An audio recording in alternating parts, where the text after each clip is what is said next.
to start up here and call the meeting to order. It's 6:37. And if you would join me, please, in the pledge. Appreciate it. I pledge allegiance to the flag of the United States of America and to the republic for which it stands, one nation, under God, indivisible, with liberty and justice for all. All right, welcome. June 10th version. The Tori, if you would mind taking 2 minutes to lead us in a mindfulness session. Appreciate it. And if you want to sit for a few minutes and join us, if you gals want to sit, stand, right? you can. I guess you can stand and be mindful if you want. That's awesome. I totter when I close my eyes when I stand, so I sit. All right, so we're going to come together to remind ourselves why we're here, governing with our kids in the center, with our community. So we're getting a comfortable seat and just take a deep breath in. And take a deep breath out. Breathe in, focusing up. And breathe out, relaxation. This is a moment of being able to just land right where we are.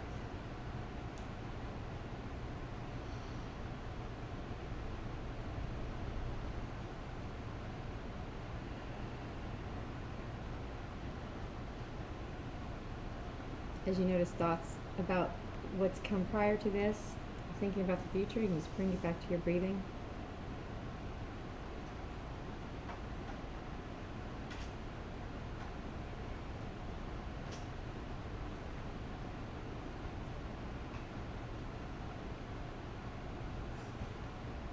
And on your next exhale, you can come back in.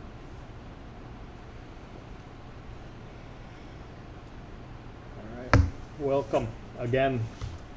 Any agenda adjustments or review items for as you work through? Do you have anything different? Okay. I do have, and we have to pass out before we get to it, the annual agenda. I got a new version from what's in there, so we'll take a peek at that. Other than that, we'll go with it as is. Nicole here at 8? I think she'll be here before that. Okay. Yeah. All right. 7:15, 7:30. Okay, good. Won't be rushed then. All right. Focus on learning. Turn it to you. All right. So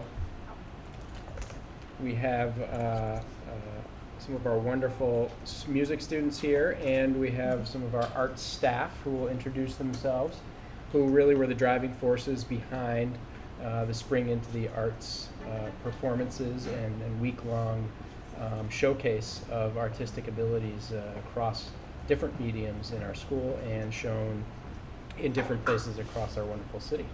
I'll hand it over to you guys to take it from there. Thank you. And Just give a brief thank you. intro of who, if you could. Yeah. Thanks. Thank you for inviting us. It's Randy Argraves. I'm Barb Crandall. Randy teaches. I teach middle school band, orchestra, and guitar. And Hillary Rivers. I teach elementary general music, chorus, and instrumental lessons in JFK. And I'm Barb Crandall, and I teach K-5 art at JFK. So, thanks for having us. And I'd like to start by giving a brief history of Spring into the Arts, also known as SETA. Prior to 3 years ago, we did historically have a spring art show and concerts.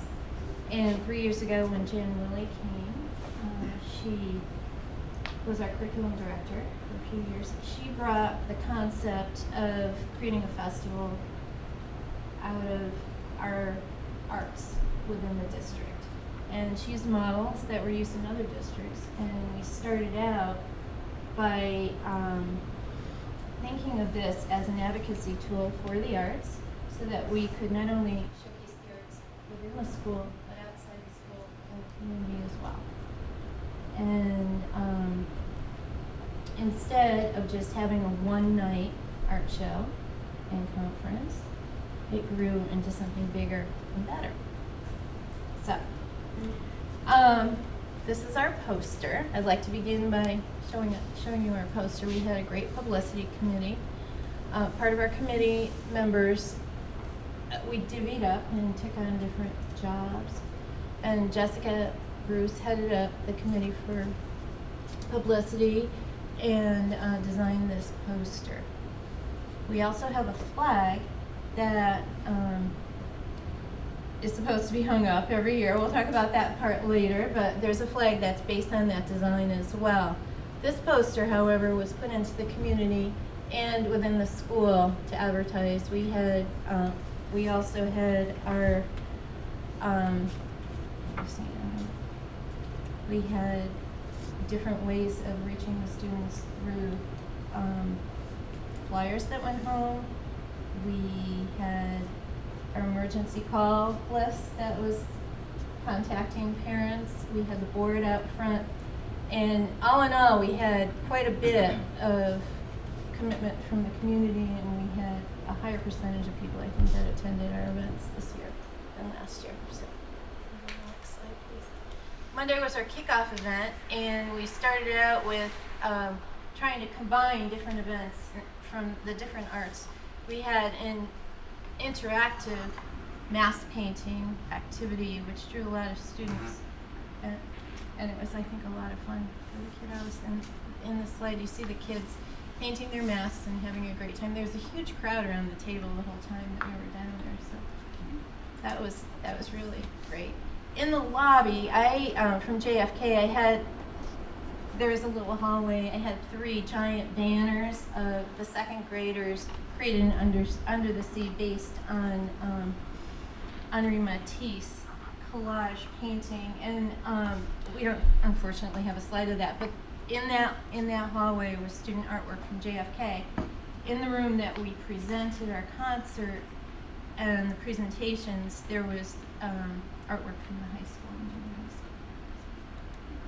And we opened the kickoff with a whole group sing. We sang a South African song, Shoshaloza, means moving forward. So Kathy Mander Adams led Shoshaloza, and I taught the elementary kids who were there the words and the tune. And so we opened with Shoshaloza. And then there were some high school performances. We had a piano performance, and we had an opera performance. We had Nepali dancers and Vietnamese dancers, Penny. And we had middle school strings. And we performed, this was the middle school and myself, and we performed 4 pieces. And part of my elementary chorus, not all of them came, so only a few of the chorus kids came, and we performed one song called Sing. And we actually invited some of the younger kids to come and sing with us, some 3rd graders who were interested in doing chorus next year as 4th graders. So we included them in our performance for the opening at the O'Brien Center. So this is on Tuesday, the evening after our Spring Into the Arts performance at the O'Brien Center.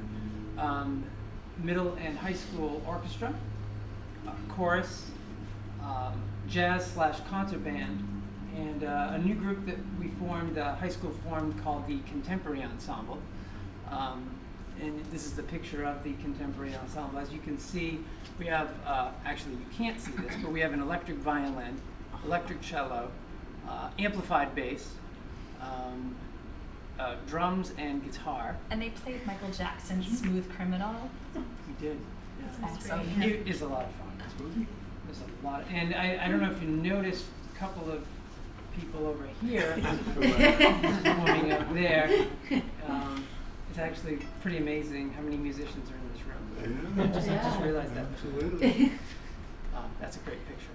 And this is the high school and middle school band. Yep. I'm not going to play the whole thing. I'm happy to share the entire presentation with you so you can listen to the whole song at your leisure. But this is the final countdown.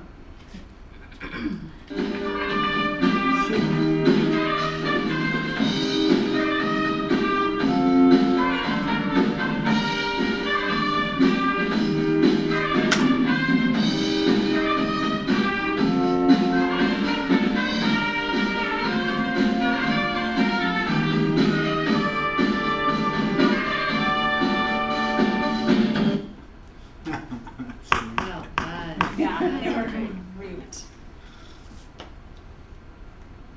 And why does this not work now? Video, doesn't make a video.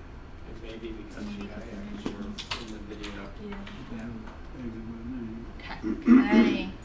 So part of our week-long celebration has always been, well, since the past 3 years, has been the incorporation of the Empty Bowls Dinner. And the Empty Bowls Dinner is a dinner that supports raising funds for homework. So our students make the bowls and make soup. In other communities, people donate for a bowl and then eat their soup out of the bowl. We serve everyone who comes, regardless. The donations are only for the bowls if people want to take a souvenir home with them. We had an amazing group of people help with this event.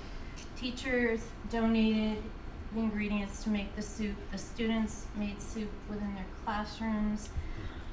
We had Marathon Health donate a giant amount of salad. Misery Loves Company donated bread and rolls for the event. And the Vietnamese market gave us the materials, or the food, for I hope I say this right, a pho. Did I say that right? Yeah. Okay. Thank you. Which is an amazing broth-like soup. Which it was kind of you could make your own. You could put different ingredients in. It was so much fun. Yeah, it was great. We also, next slide, had some Nepali dancers, which I think was an amazing addition because it really kind of pepped up the event. It's held in the cafeteria and it was kind of quiet That's great,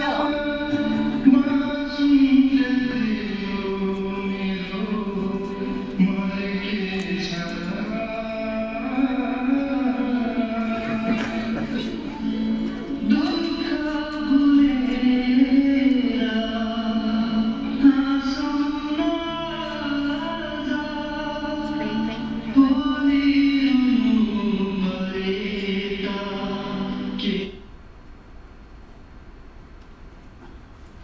Also, on display were pieces of artwork in the lobby. However, there were also pieces of artwork from JFK that went right through the school, so we spent a lot of time putting that up on the Sunday before. And Jessica had her students' artwork in the lobby as well. And at the JFK concert on Thursday evening, the 21st, we started it off with some strings, some beginning strings. And we played Ode to Joy and a fiddle tune called Purple Creek.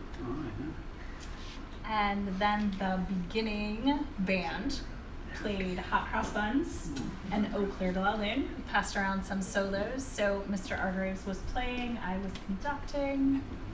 And then the JFK chorus sang. And this was our final song that we sang and dedicated it to Mary O'Rourke.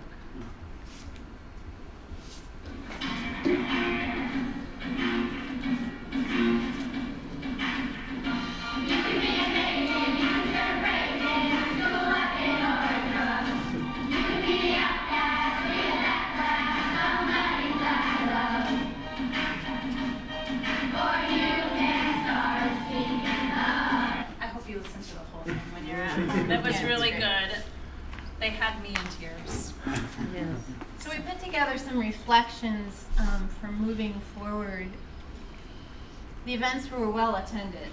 Very pleased with that.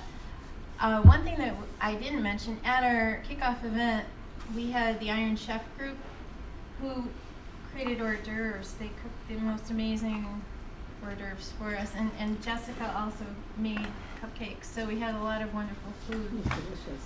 The dancers and the mask making were a big hit. They were a new addition. Student artwork was on display in local businesses. We'd gone through the community and asked whether or not we could put up artwork in the windows downtown, and a lot of businesses were agreeable, and I think that was well viewed anyway. And parent and teacher volunteers were supportive and really appreciated it.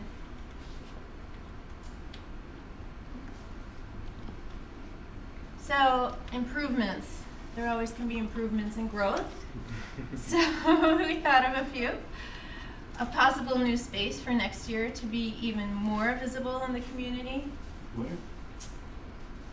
There was a space off of the traffic circle Mhm. that had been used in the past that The we big weren't gallery? sure if it might be able to be used again. Yeah. It was the Welcome Center. I remember that, yeah, it was the Right. Welcome Center. And there was a little Yeah. glitch whether or not it was going to be rented out, so we thought perhaps maybe in addition to or instead of, things need to be discussed, but that might be a possibility. Yeah. There were a lot of drop-ins we found that first year, so Mhm. Right. the location I think is key. And booking and confirming venues early. There was a little glitch with banner this year. I'll just leave it at that. But the banner needs to get out earlier because it's a great source of Yeah. advertisement. The logo's really fabulous. We had some technical issues because so many people come with their own technology, and someone comes with their phone and someone else comes with their laptop and someone else comes with their iPad. So my suggestion to the group was that everybody well in advance make sure that I have, if you need anything played, make sure that it's sent to me and I will play it off of one device, check it long before we get down to wherever our opening kickoff venue is, to make sure that it just runs smoother. It's hard for an audience, it's nerve-wracking for performers, so just I thought that would help it run easier. We also were hoping that we could get more community members involved, more collaboration with the community. And I would love to see an art show, the art display become more of a show and have an opening and create that as its own event. Mm. And I'd like to see more student ownership, especially from the visual arts, having them be part of hanging the art and designing where it goes and possibly teaching in the community. Just really becoming more part of our spring into the arts.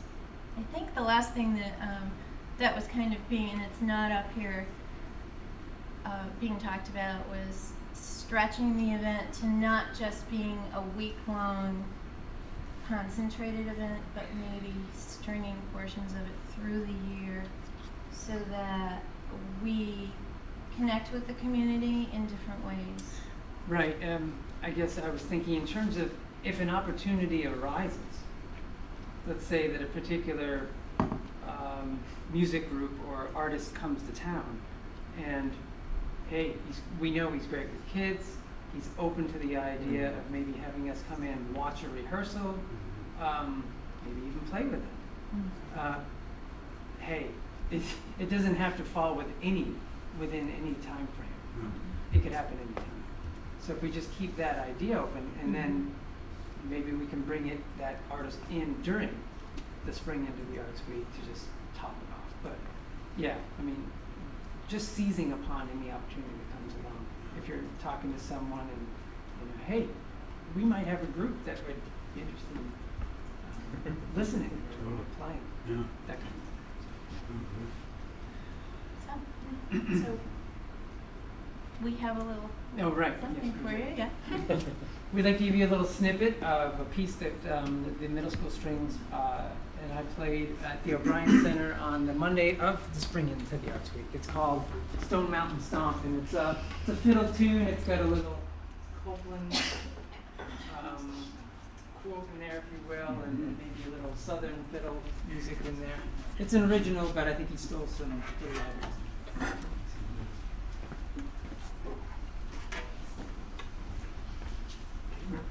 And I want to thank everyone that's here tonight for showing up because, it's almost summer.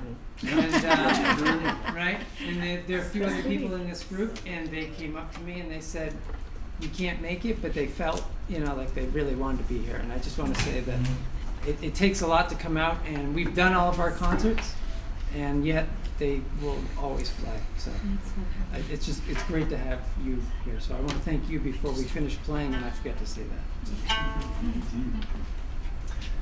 So, ready? 1, 2, ready. Oh.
Thank you. Well done. Thank you for everybody for just being a part of our arts and loving the arts, and it's great to be here. Thanks for celebrating it so beautifully. It was a wonderful week. Unbelievable. Thanks for having us. Are there any questions? Absolutely. Wouldn't let anybody off the hook. But I honestly, you had one of your improvements and goals, community collaboration. How can I take that? Can I take that to be community artists also exhibiting their work? Community musicians maybe playing with you? Or I know you got your cornerstone in Maida, but maybe there's some other folks that might get involved? Or is it getting community members to the event? All of the above. All of the above. I think anything can be welcomed in. It would be nice to see, you know, we got a lot of artsy folks in town too. Sure and have do. that presented as well as Yeah. just the work that the students are doing too. Might be interesting. It's an exciting thought. I think it's great for kids to see these are lifelong art makers, these are lifelong musicians. You know, like this isn't just something that we do when we're in school, Right. it continues for your whole life. Yeah, yeah, for sure. Is anything, are you guys collaborating at all with the Jazzmists? We're performing on, the jazz band is performing on Friday. Great. Down on Church Street, at the middle stage. Uh-huh. So that's right outside of the mall. What time? 12 o'clock. So school gets out at 11, we got everything packed up and ready to go right at the end of school. I'm the roadie. Take all the hands they can get, right? Nice. Yeah, Well, that's so we're looking forward to that. And for jazz stuff for next year, I'm going to be working with the middle school and high school singers next year. I'd love to find a way to get us hooked up somehow in some capacity, whether it's working with a musician or eventually being part of the festival too. Whether we can come and sing with your band. Did you guys do, was Spring Arts the same week as the festival downtown here in Winooski? Waking Windows. Yeah, Waking Windows. That's a thought, connecting it in with that as well, right? Huge It's crowd. Huge crowd. Yeah. So for us, that conflicts with all states, so Yeah, that makes yeah. it really tricky. Yeah. But who's to say that Spring Into the Arts can't be a multi-week event, and maybe Yeah. that's an art-focused week. Right, You know, totally. like That'd maybe be a nice that's a week. compliment. Yeah. That's a week when maybe like you have an art opening, Yeah. and they're busy Visuals. doing all sorts Yeah. of stuff. That'd be Yeah. awesome, because it would be sort of tough to sort of musically insert yourself in and out and think about it, but the art would be great. It would be, you're Obvious absolutely compliment, right, yeah. Yeah, because a lot of people wandering around. Yeah. You know, there are Absolutely. lots of bodies down there. Yeah. It's wonderful. And if there's someone playing down there, and they're around during our Spring Into the Arts Week. Right. Snatch That's them great, up. man. Yeah. Great idea.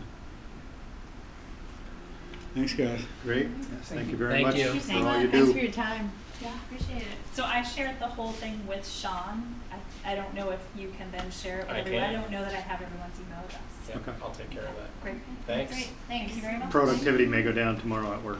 Just saying. Thank you. Hopefully the replay isn't until Friday. All right.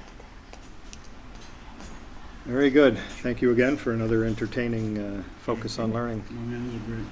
So next, public comments. Any public comments? All right. Seeing none, we will move on to the consent agenda. I would accept a motion to approve the consent agenda. So moved. Second. Second, discussion? Any? Just a couple of notes that I took out of here. I'd like to finally get down to the end of the licensed positions, all filled. So we're good to go, set for another year. Business plan competition. Hunter Robert and Taylor Langlays, first and second place.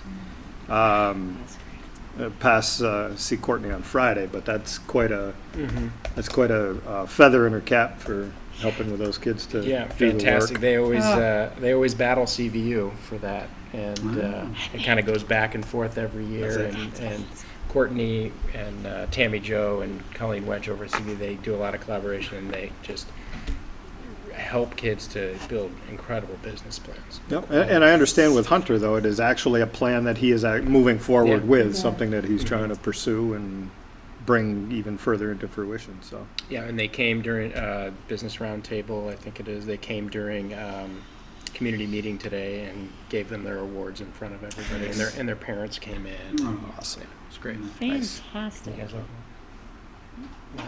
Community meeting. And then to Rainbow, we got to the State Board of Ed, an exceptional honor for us as well as you. So Hey. greatly, quite proud. Is that a first for Winooski? As far as I know? Yeah. As far as I know, we haven't had a student rep on the board here for Yep. for only a couple of years. So Well done, Yes. Rainbow, go. Taking the state by storm. Last year, student rep this year. Mhm. all right, good. Well, having a motion and a second. All those in favor of approving the consent agenda, aye. Aye. Opposed? Okay.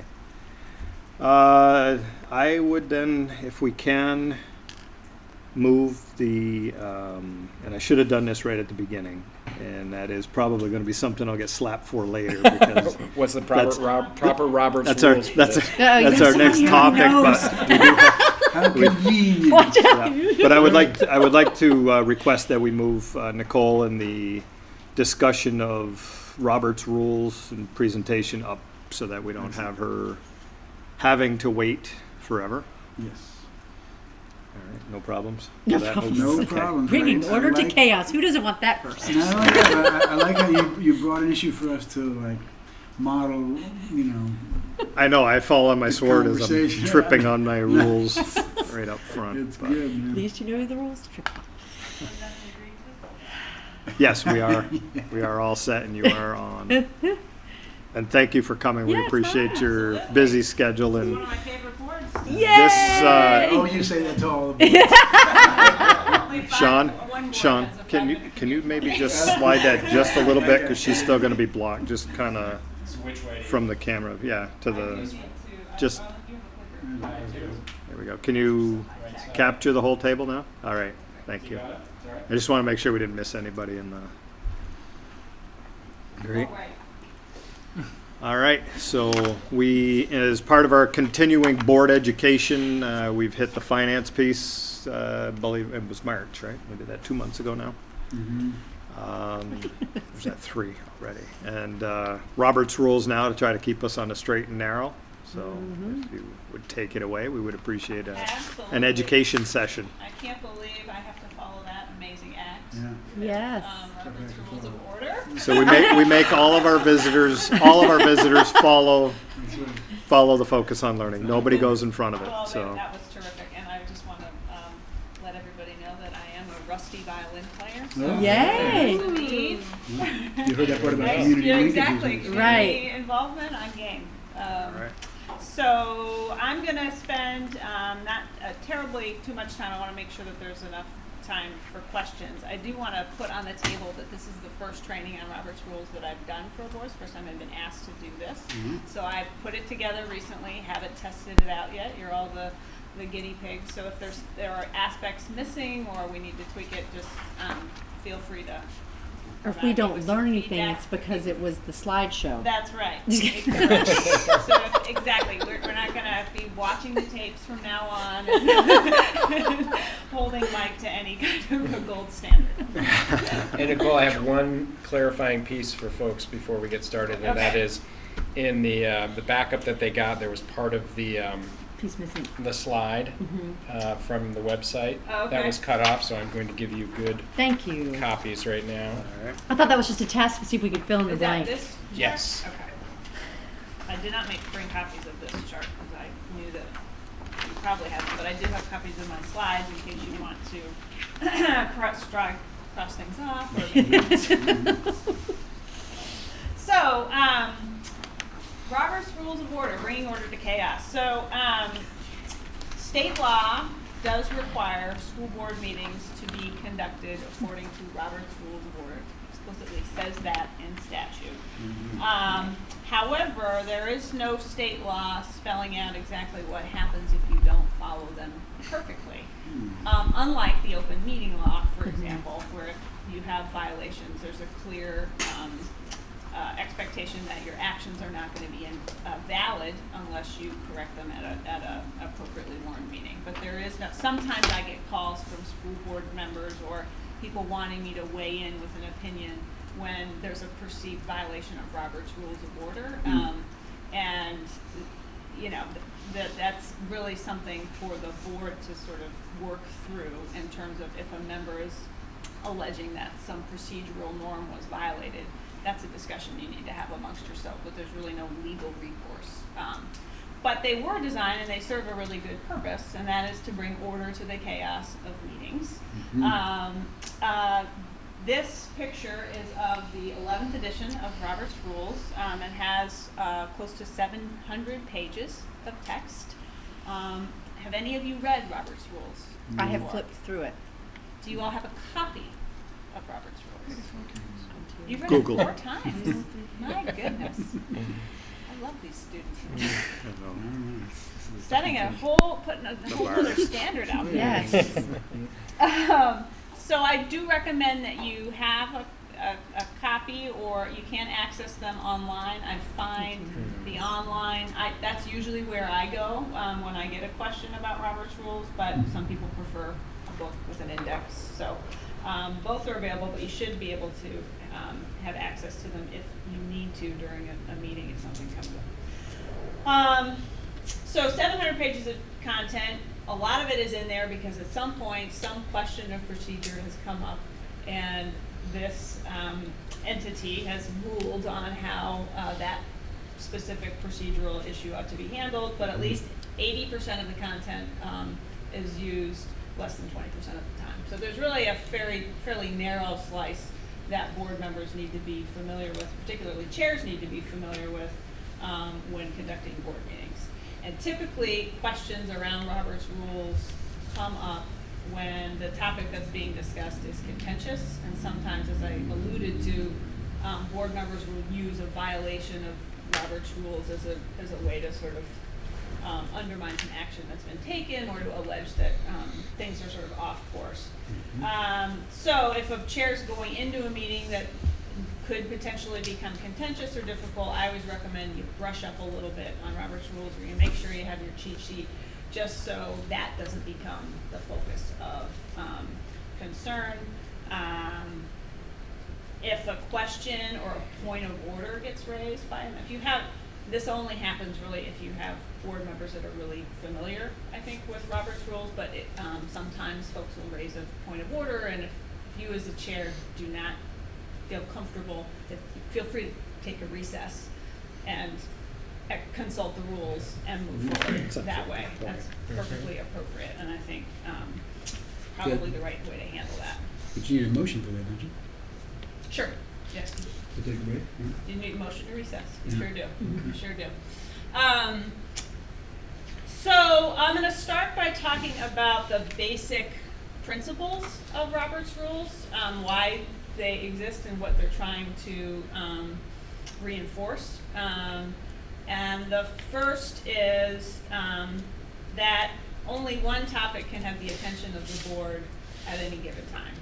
So again, when you think about trying to bring order to chaos, if people had the opportunity to sort of, well, I want to talk about this, or I think we should go this direction or that direction, things can quickly get out of hand. So Robert's Rules is really designed to ensure that the board is only talking about one specific topic at a time. And that each proposal, so every member that has something they want to bring to the board for consideration, has the opportunity to be fully and fairly debated before it's disposed of or taken or acted upon. It's designed to ensure every board member has equal rights to other board members, so everyone has the opportunity to speak on a topic. The will of the majority must be carried out. That's why we have motions and votes. But the rights of the minority need to be protected, and that's what this procedure is all about, making sure that the concerns of the minority are heard, and at the end of the day, the board needs to be able to take action based on what the majority of members believe is the right thing to do.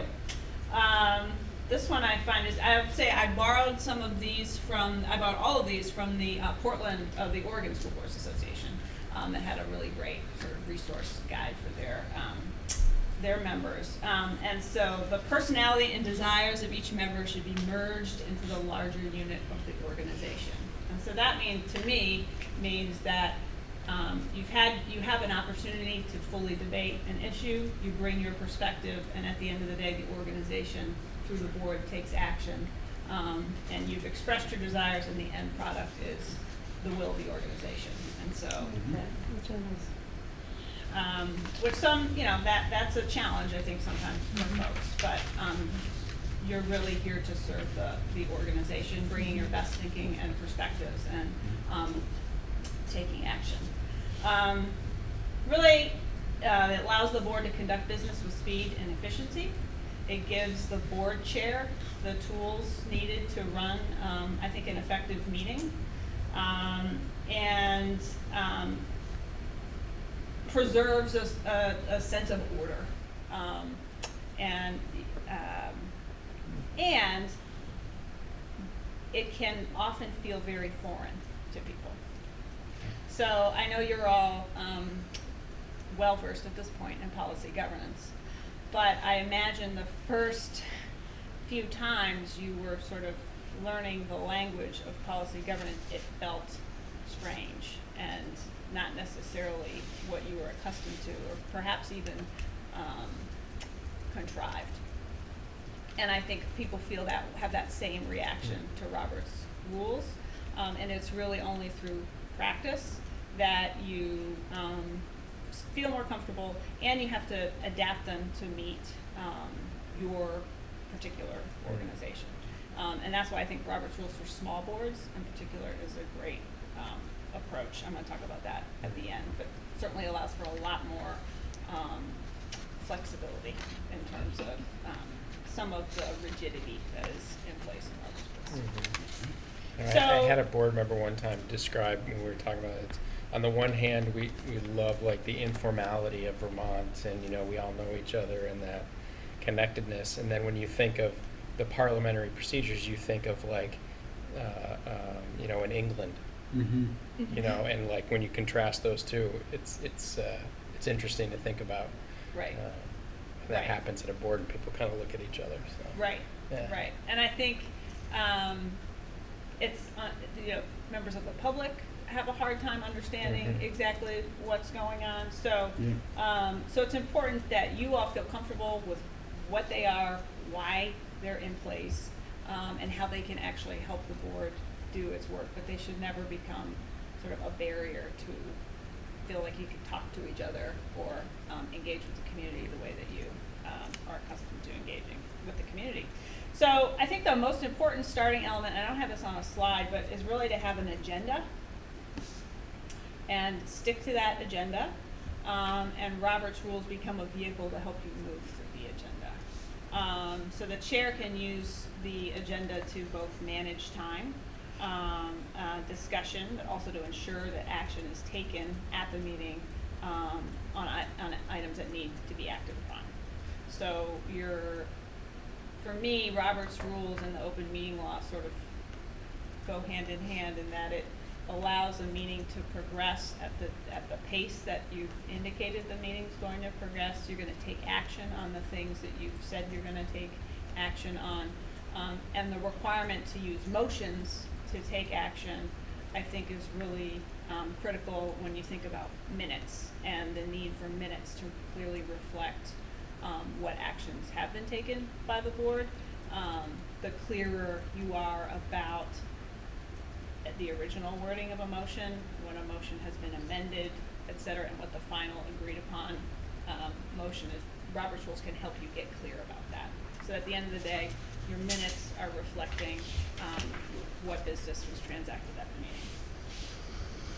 So, I'm going to talk mostly about motions. That's really the meat of Robert's rules, particularly as it applies to board meetings.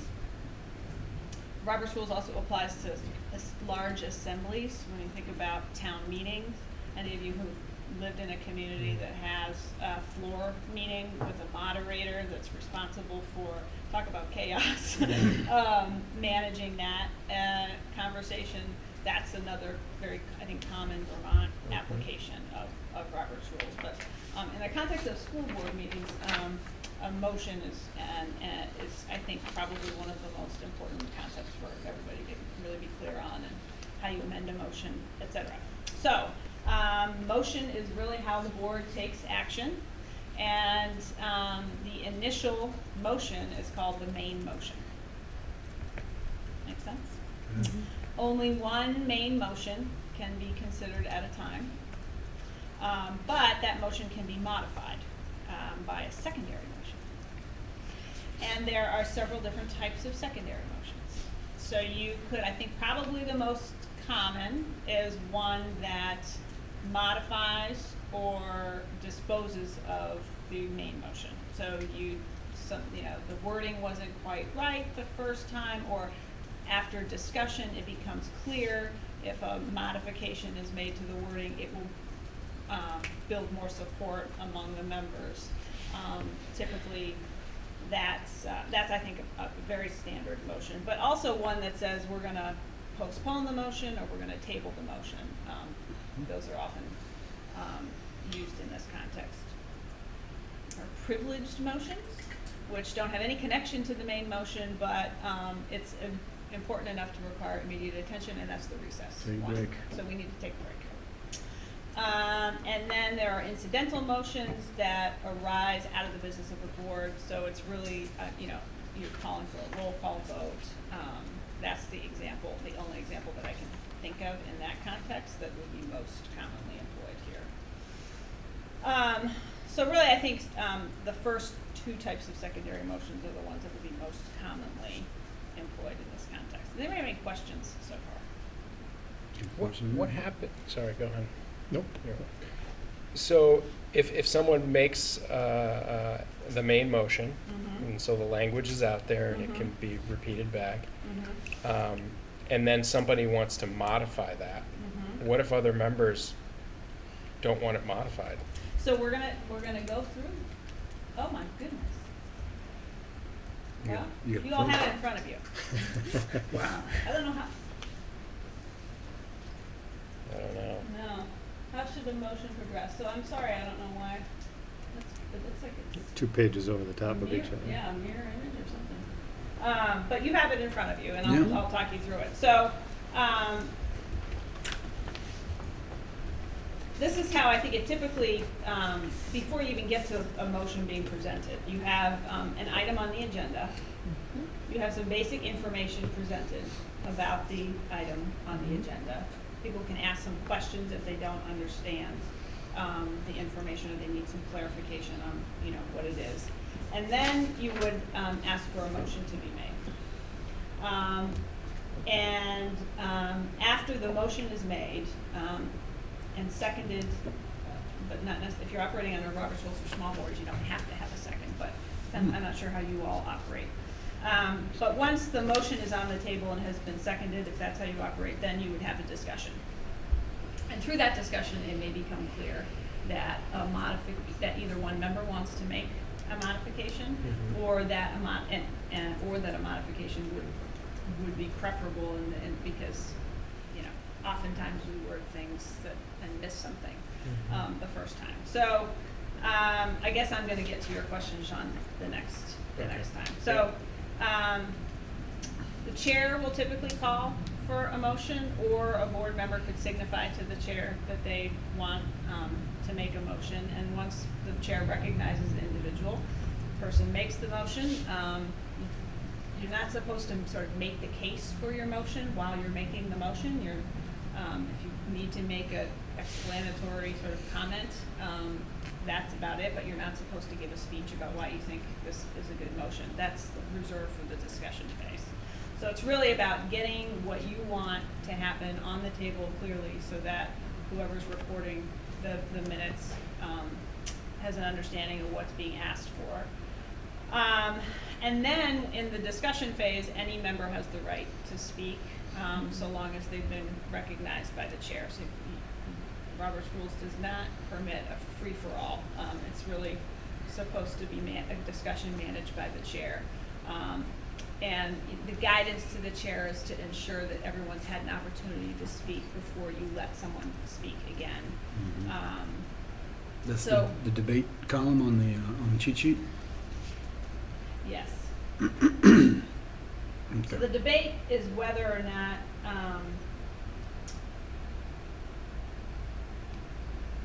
you are so it's whether or not that motion is debatable. Oh, that's not the discussion about the thing that you're. It's not debating the content of the motion, it's the discussion, right? Right.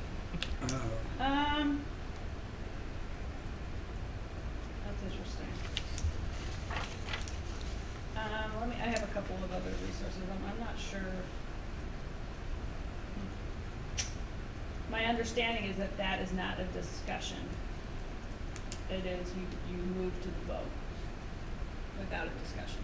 If it says So you're no, not going if to it says no discuss debate. whether or not to take a break. Right. You just have a vote. You just vote, right. But if I say, I'd like to postpone the motion to end the debate. I move to postpone this discussion to our next meeting, because Mhm. I don't think we have enough information to take action tonight. That is a That's a debatable debate. question. Someone says, we got plenty of Discussion. information, I'm tired of Right. getting more Right. information. And Right. someone else says, no, we don't have Right, Mm-hmm. right. But the motion to close debate, which is basically to call the question, that's not a debatable question, then immediately you take a vote, you need 2/3 to pass. Uh-huh. Right. So that's how to read that chart. Yep, Oh, gotcha. So once everybody's had an opportunity to discuss, and discussion is clearly sort of winding down, the chair can call for a vote. Are you ready for the question? Or however you call for a vote. And then the chair should announce the outcome of the vote. So motion passes or the motion Right. fails, et cetera. And again, that's to help the minute taker reflect accurately what happened. So, amending a motion. Members, any member can amend a motion. That's can make a motion to amend Okay. a motion. And so, to summarize, Mhm. someone can make a motion, Mhm. then we discuss it. Mhm. And if through the discussion, it seems it would be better to modify that to better match what's kind of arisen out of the discussion, this is what then starts to happen. Exactly. So Okay. what I just took you through was a pretty straightforward. Straightforward, Nobody's got any amendments to make. This is how a motion yeah. moves from being proposed. And it's almost to like you're being proposing, here's the approved. content of the conversation we're about to have. Yes. So we land that, then Yeah. we have the conversation. Then Yeah. we take action. Then we take action. Okay. So, if through the discussion, a member wants to modify the original motion, they can propose an amendment. And there are a number of ways to do that. You can add language, you can get rid of some language, you can substitute the entire motion with new language, so there's plenty of options. And this is, I think, a little bit to your question, an amendment can be hostile, so it can't actually be an amendment to do the exact opposite Contrary, of yeah. what the main motion was seeking to accomplish. But it has to be germane. So you can't amend, which means it has to be relevant to the content of the original motion. So you can't amend a motion when the original motion is related to approval of the budget. You can't amend the motion to say, we want to talk about reopening the collective bargaining agreement, or whatever. Yeah. It has to be relevant and on the same topic as the main motion. And that's the chair's discretion? Yes. Yeah. So I was gonna say too. Yes. He's the ultimate arbiter in He- our case. He is. He is. And again, so I guess it's my last slide, or second to last slide, that deals with multiple motions. But remember that all these things need to be voted on. So just because a member makes a motion to amend does not mean that that motion is going to carry the day or even take up a lot of time. I mean, that's, again, the chair needs to determine whether there's a need to discuss an amendment that clearly doesn't have a lot of support. You have to give the person who's presenting the motion to amend the opportunity to make the motion and make their case. And there can be brief discussion, but you shouldn't use it as a way to sort of delay discussion of the main motion. Go ahead. Well, so these are all about motions and amending motions, not amending, say, like the document that we're working. Right. Right. Right. So I say, okay, we're going to work on, I don't know, A policy. What? A policy. A policy, right? Mhm. And then somebody says, well, I want to make a motion to refer this to the committee, and then someone else says, well, no, I don't want to do that. That's the debate about motions, not the debate about the policy itself yet. Right, Okay. right. So often what you have to dispose of the motion before you can get to the main Yeah. motion. And that main motion either gets amended because the discussion on the amendment has said the board agrees that that's the approach to take, or that a proposed amendment is disposed of Right. and discussion and action proceeds on the main motion. Clear as mud, right? Yeah. Yeah, so I got a It takes motion. practice. Yeah, so I got a motion on the table. Mm-hmm. Do you second it before you have the discussion? Thought you put Robert's a- rules for small boards does not require a second. Right, but if you run that But way- if that's the practice, then yes. Then you have discussion. Second, During the yes. discussion, you've got a motion on the table, it's been seconded, you got the discussion, you decide to modify. Mhm. Do you have to make another motion with the modification, or we're gonna now vote on the original motion with this modification? Or how So clear? there are some different ways to do it. If it's considered a friendly amendment, and that the original, the person who made the original motion, recognizes that they either misspoke or is happy to include the additional language because it seems obvious that that's going to lead to, the outcome that they're looking for. You can say, I'd like to make a friendly amendment. Does the person agree? Yes. Does this person who seconded agree? Yes. Then you can just proceed without a vote. If it's an amendment that is substantive in nature and maybe changes the direction that the original mover intended, but that's intended to bring along more support, then you would have to have a debate and vote on that amendment. And so do you get rid of the first one? Well, so then that means that the first one hasn't been amended, and then you have another vote on whether to pass that motion that's been amended. Ultimately, the key is that it gets into the minutes with the right intent, the right wording, and everybody understands what it is they're actually voting That- on. Exactly. That's where your board recorder becomes very important. Yeah. Yes. Yes. And being able to track the, Yeah. So it's possible that there are multiple amendments. So everyone clear on how you could amend a motion? Mhm. Okay. There might be multiple amendments to a single motion, Yes, but we're talking the motion, just the Right. motion. right, right. So you could have, so there are two ranks of amendments. The first rank is the amendment to the original motion. And the second rank is the amendment to the amendment.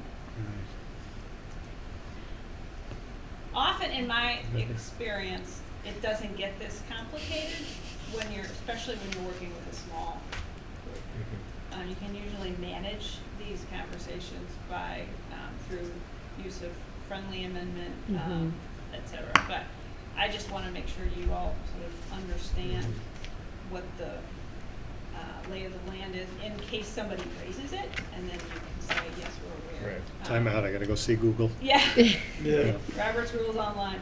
but I think your Um, point at the beginning, the proactive part of this is like the annual agenda planning that the board does and laying out their work for the year, and then monthly agenda planning that we do, and then having the agenda. I mean, that proactive work is so important, so that when you get Yeah. here, and the backup that goes out is thorough and useful, and Right, Yeah.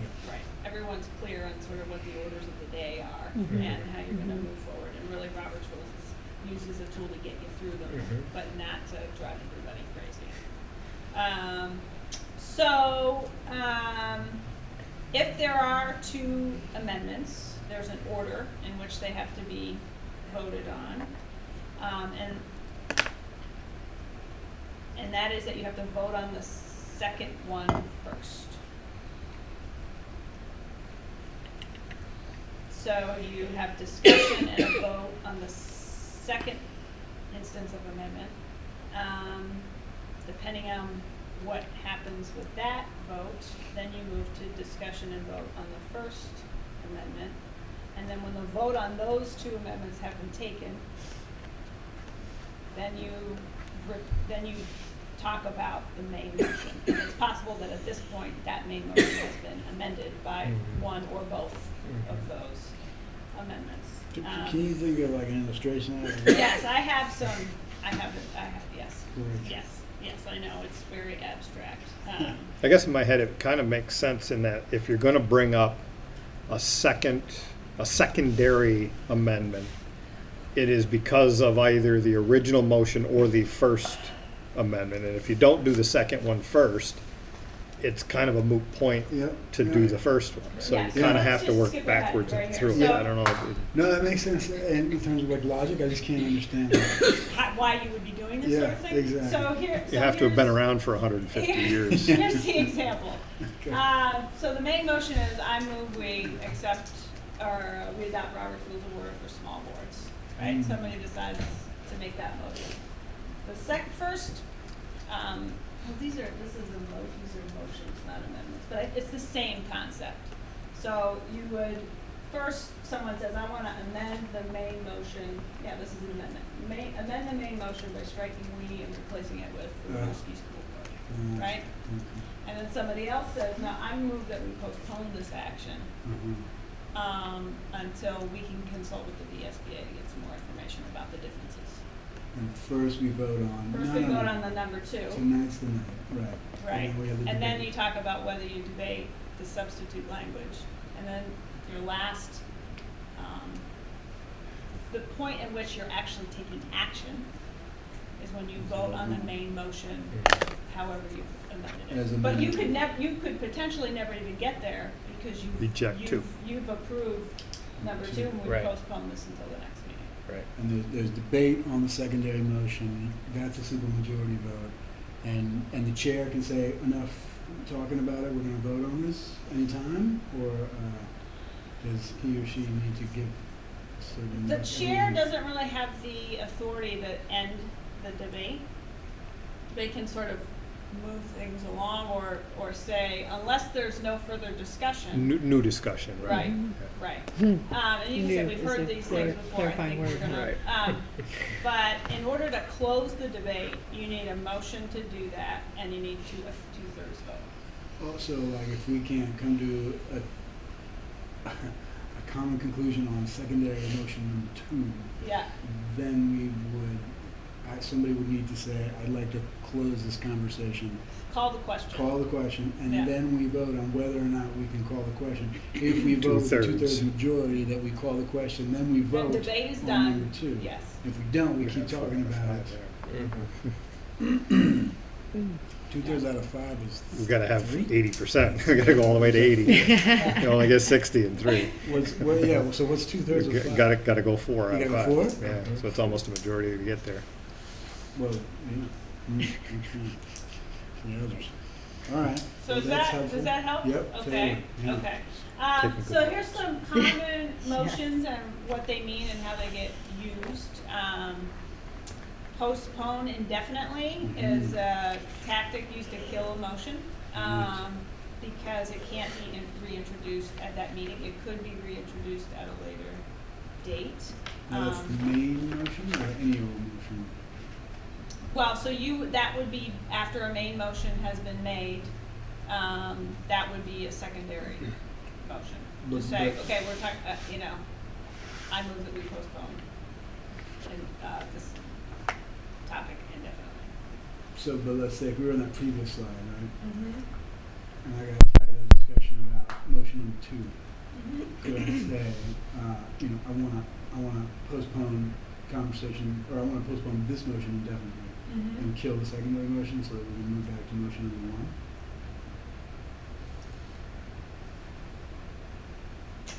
Yes, I believe that's how that would work. I don't know how, if you can't get postponed the action to the next meeting, I don't know how you'd get support for postponing indefinitely. Well, It's still what I would be proposing debatable. to postpone is the conversation about postponement, Right. right? Right. And then, because what I'm saying is, Oh, I no, wanna let's do just it. talk about this. Right. Yeah. So you'd be amending secondary motion number 2 then? Right, exactly. To add indefinitely. Well, I'm just not sure To that that would be the postpone. the best vehicle to accomplish what you want to accomplish. Because you're still gonna have to, Debate I wouldn't get postponement and too postponement. tricky with Yeah, these. yeah. Because at the end of the day, you're gonna have to convince the majority of the board to be with you Yeah. on whatever direction you're trying to get. So it really doesn't matter what what strategies you use unless you have the votes there to pass it. So, but it's something where a board member could ascertain that they have support to kill something, and without having to get into a big debate about why they might want to do that, and they could make a motion once a main motion has been made, and if the majority supports it, then that kills it. I think that's probably the most likely, most common use of that motion. You could move to table a discussion. That's similar to, I think, postpone to the next meeting, but essentially, once it becomes clear that, we don't have, either we're missing some people who could provide us with information, or we're not, we've heard from the public that there are some serious concerns, so we're not gonna take action on that item tonight, we're gonna table it. It could be considered later in the meeting. So if you're moving through the agenda and you start to talk about something and then you realize, wait a minute, we had hoped for some students to be here and they're not here, so let's table the discussion until they're able to participate, et cetera. So that's a more, I think, friendly and neutral way to set aside a topic until either you have the information you need, the people that you need in order to have a discussion. And then the last one is to call the question, which is to move to end the debate immediately, which can be controversial, but can be also a very helpful tool if you have someone who's not sort of willing to let the debate sort of end. Yeah. Can that be done by anybody? Yes. Anybody on the board? Okay. Yeah, so, I think classically, chairs do not make motions but under Robert's Rules for small boards, chairs are able to make motions. So you need to, as chair, sort of be evaluating what that does to your ability to chair the meeting as it is and moving forward. So that's a calculation you need to make. Yeah, that's usually on a large board, a chair would not traditionally make motions at all. Correct. But to recognize people and sort of manage Correct. the rules. Correct. Mhm. Board chairs also don't cast a vote unless it's to break a tie Ah.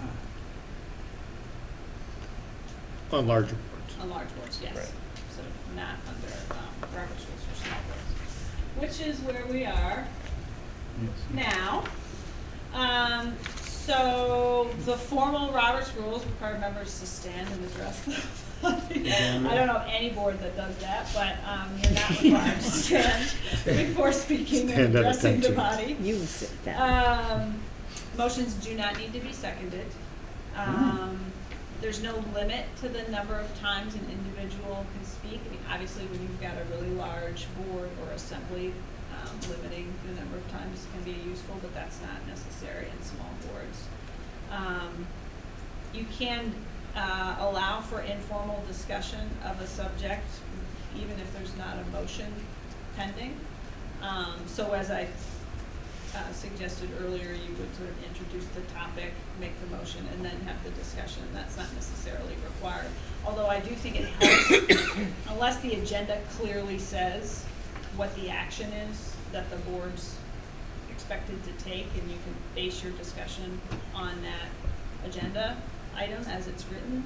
I think it's helpful to put a motion on the table before you have a discussion, so everyone's really clear on what it is we're discussing. And as a chair, what you can say, if you start to sense a discussion sort of leading into the hinterlands, you can say, we need to have a motion, because it's not clear what it is we're discussing here. Would somebody offer a motion? That's time and getting to the end point Yeah. efficiently. Yeah. Okay. Yeah. Particularly if it's an action agenda item, right? You don't want to be sort of off, Right. unclear about what exactly it is, what direction we're headed in. You want somebody to sort of stake out this is where we want to go, and then we can debate that, we can amend that, we can do, but it helps to focus the conversation when you have a motion at the table. The chair can speak without rising. And the chair usually can make motions and vote on questions. But again, that's something that you should discuss when you adopt Robert, just so everyone's clear about what practices we're going to use. If we're going to call for seconds on motions, just be clear that everybody knows what those expectations are and that you're following them consistently. And that's when we reorganize the board. We Yes. usually take the Roberts rules for small board Yeah. Yeah. note. Yeah. And I would just have a quick, and what that means for us is boom, boom, boom. And so that way you're not, one meeting you're requiring seconds and the other meeting it's sort of loosey-goosey. Or you miss one, say we didn't have a second for this, so it's no good. Right. Doesn't fit. Right. Have we adopted the small group rules before? We have. Oh, okay. Don't know if Right we after specifically board did it. I organization. thought we did it Yeah. this year. We did do it this year. That was Oftentimes it's Jay's sort parting- of a pro forma thing. Yeah. That was Jay's Yeah. parting request, Yeah. is that this is Didn't one he of the give us things you should copies? do. Yeah. He gave it, yeah. So, I think that's how I got my copy. He gave you copies of Robert's I rules? think so. uh, And he gave me certain his, like, you need to pieces do of this. Yeah. Yeah, a couple Yeah. of highlights. Yeah. So, do people feel like I haven't covered something that you wanted to have covered? This sheet, and Sean, I can give you this. This is sort of a nice.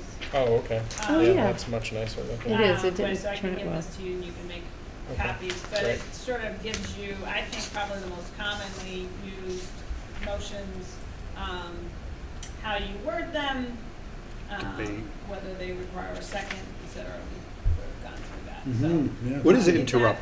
What is interrupt Yeah, on what there? is that? Oh, Is yeah, that- this column. Right. Number 3 going there. So that means if,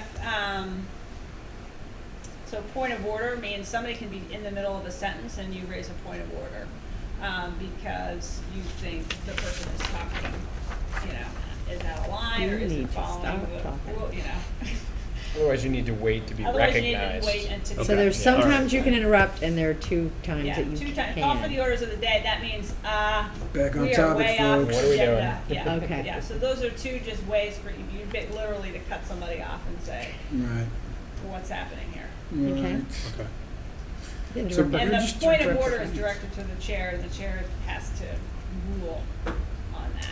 So Whether you want to continue the somebody will debate say- thinking it well, is somebody on will say, track. point of order, this amendment is not germane to the topic that we're discussing, and then you would have to decide whether or not it's it's rather than allowing someone to introduce an amendment that really isn't appropriate and is sort of designed to take people off track. Someone could just, okay, I know where this is going, point of order. Right. And there's no Rules, voting so we on can that. move along. There's no voting. That's just the chair's decision. The chair decides. Wow, wow, wow, wow. Very interesting. I got this, which is, you know, it is in plain English, and so it can be a helpful resource if you're feeling like, I just need to understand how this all fits together and why it's required, and, so I found it to be, a pretty useful resource. Also, rulesonline.com, that's where you go to find them. And that sheet that I printed off is also in our essential work of school boards, and we have some more information about Robert's Rules for small boards in there, in case you need it for your next reorg meeting. So if I can put it all together for a minute, and think of a situation where we might need community input, student input, faculty, somebody else's input, just to try to understand what it is we're going to be moving forward or dealing with. Then we introduce a topic, try to understand, seek clarity to make sure we are clear on what it is we're doing.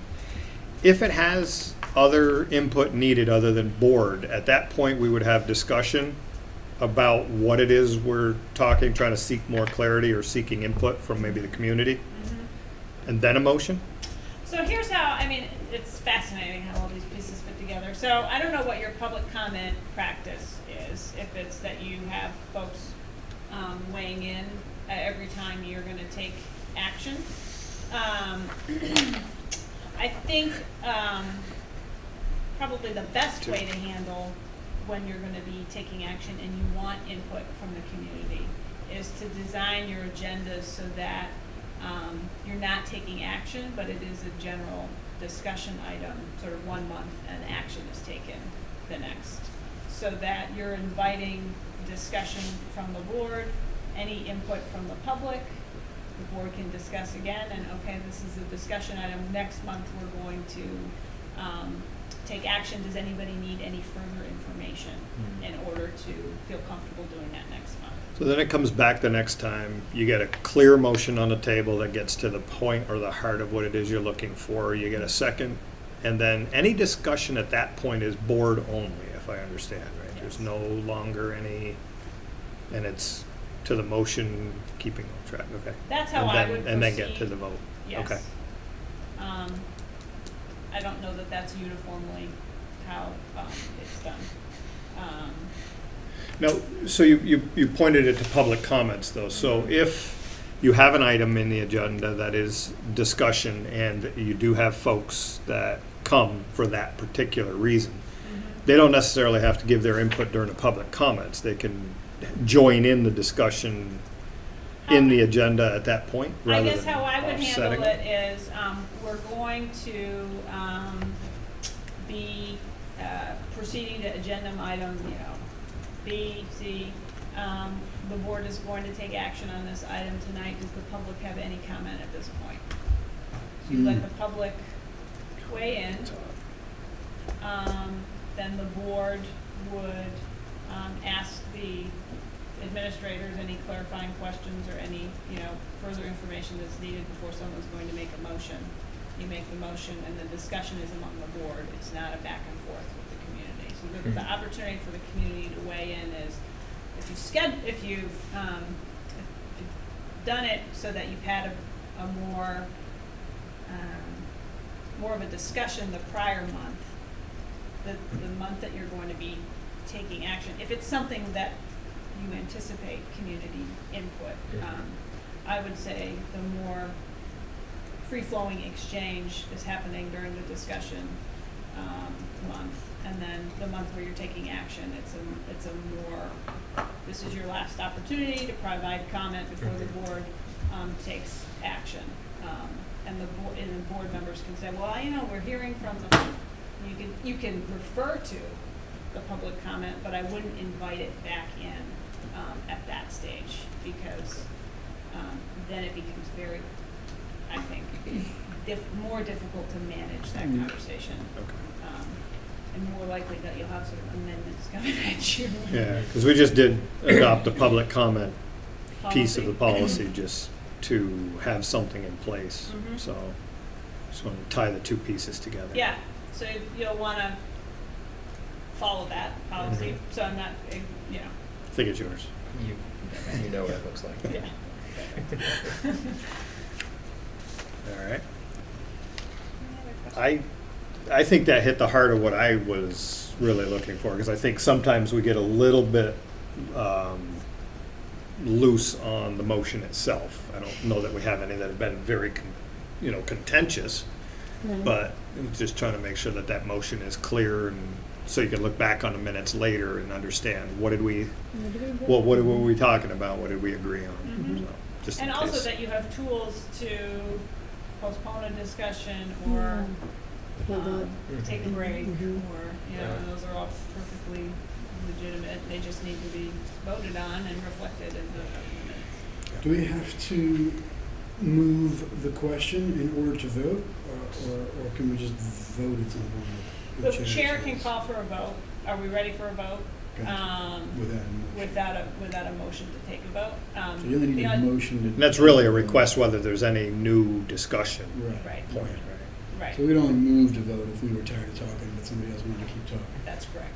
Yeah. Got a guess? Are student reps allowed to make motions? I would say they don't vote. They're non-voting. They're non-voting members, so it's But can they move? I would say not, but can join the discussion. Gotcha. I would think. I'm not. Thoughts? I'm fine with that. I mean, there's some things that I don't think we really have to participate. Like, during the initial But the discussion is the reason we have you here. Yeah, Right. definitely That's what the you're piece saying. that you don't Yeah. ever So- hesitate on. Yeah, So. that's fine. Okay. Well, I think that's what I was going to say, is one of the things I think that this board does really well is utilizing the consent agenda. Yeah. And getting a lot of that business done, the operational stuff, and then using the time in the meeting for things like board development and the engagement discussions, and that's, I think, a really good use of your time when you're thinking about your role in, leading the ends. It really has changed the policy governance piece has really changed the focus a lot, which is better. So, great. Well, Thank you know very how to much. find me. Yes. You're very welcome. And as we move Thank forward, you. we'll keep this in mind to give you any feedback on Please do. improving or polishing. So. Absolutely. Yeah. Appreciate it. Thank you. Thank Talk you. about it before you go? Always. Always. Always, I like it. My kind of. Thank you, Nicole. Dark on one side, light on the other, if you like the milk stuff. Okay. That's the dark stuff. Take one pass. So then to get us back, move to item 6, which is in the ends monitoring the last piece of our, I'm going to hold for now so I can talk. The last piece at our ends, discussions here in forums anyway, is a global engagement. I guess the discussion I wanted to have tonight was do we see any difference between a global engagement and the local engagement discussion that we had? Are there any different people that might be involved, and is the tone different? So first one question I would ask is, do we have a need to do a global engagement forum to get a better idea when Sean comes in? Sean, this question's to you too, is when Sean comes forward with an interpretation of the ends and its particular involvement to global engagement, are we clear on what it is that means? One thought I had about this was in thinking about, okay, we're going to have a possible conversation about global engagement, is that linkage between interests and passions that are connected to global interest and compassion. You know, thinking about the Peace Jam group, thinking about climate change, things where kids are doing research on or diving into sort of social justice issues or how, you know, human habits and behaviors, how we're affecting each other, and things that are going on in the world. Is I see it sort of that from connecting from local to global. That's what, you know, one view of that. Mhm. That it's an extension of connecting ourselves. Yeah. But I think having that conversation is a worthy endeavor to discern what it means to be globally engaged. Mm-hmm. Yeah, you raise a good question. I mean, the other side of that conversation would be that it's worth knowing about the world just because, you know, because we have a responsibility to tell our leaders what we want our role to be in the world, and that there doesn't necessarily have to be a connection to my local environment to be putting something that's on the global stage in my point of view, you know. So, you know, why do I care about Russia, or why do I care about what's happening in Guatemala, or why do I care about what's happening, you know, pick a place, without necessarily a local component. Like, I think to be citizens, right, we need to be aware of like the enormous privilege that we have walking around as the biggest superpower on earth for the time being, you know. So I like the local connection, and I wonder if it's too tight of restriction to sort of justify the breadth of what I would consider the need of a global understanding to be. Mm-hmm. So is it global understanding or global engagement? Because the way we've worded it is global, be engaged Yeah. Right. Well, in our that's a local good and global question. communities. Right. Your social studies course in a global understanding. And a global engagement may not necessarily be, Engagement. you're not necessarily engaged. I think one of the biggest things I took Involvement. out of the local engagement piece was measuring the number of hours somebody is involved Yeah. doesn't get to the heart of the matter. Are they passionate about it, and Yeah. is it something they're likely to continue? Right. Right. So, And then therefore, what is the role of the school? I mean, because if we're looking at it as the center of our, you know, what drives our organization and what we want our kids, the ideal of what we want our kids to be looking like and acting on Yeah. when they walk out of this school district, right. Right. we say they need to be engaged in our local and global communities. Yeah. So What do you guys think about when you hear global engagement? Engaging with your global community, what is that? I really think of community service a lot, but it also, I'm not sure if that's really engagement with a lot of people, because it's one thing to, you know, do it just to get your hours on it. It's another thing to enjoy it, and that's different with a lot of people. Yep. I can find enjoyment in my community service, but I'm sure others don't really care, and they just want to get their hours done and over with. And what would the community service look like in a global context? Not really sure. All I can think of right now is really raising awareness about, since we're talking global, there's a lot of things going on in the world. Right. So I guess Mm-hmm. raising awareness, joining a bunch of different groups and speaking about it. Right. Something All like the that. work that you guys have done for the relief of the the earthquake in Mhm. Nepal, right? Yeah. That would, to me, that would be global Absolutely. engagement. Yeah. Yes. You know, Mhm. Save the whales. Right. Yes. Save the polar bears. Very much. Save the Yeah. sharks. Save the Yeah. sharks. You know, pipeline in Nigeria. Save the humans. Save the Mhm. humans. From The themselves. girls. From themselves in From most education. cases. Yes. I also, well, when you, do you have some Yeah. thoughts on that, Rima? Yeah, in connection to what we were just talking about, just being able to know your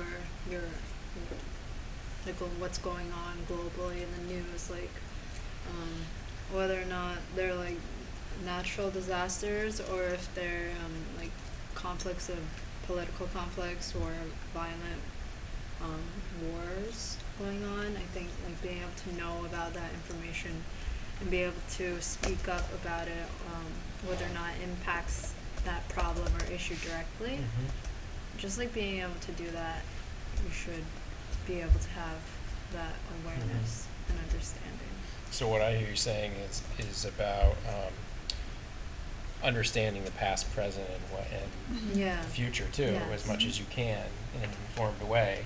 So Bernie global, Sanders. yeah. So right, and global engagement could be studying history Right. because you're preparing yourself to engage with other people and other cultures based on some understanding that you have. Yeah, but like sometimes you can even experience that in school. Like in Vermont, it's probably not as easy, but because Winooski is so diverse, you already have that Right. quick access to global engagement by just communicating and working with these people from all different kinds of cultures and learning about them.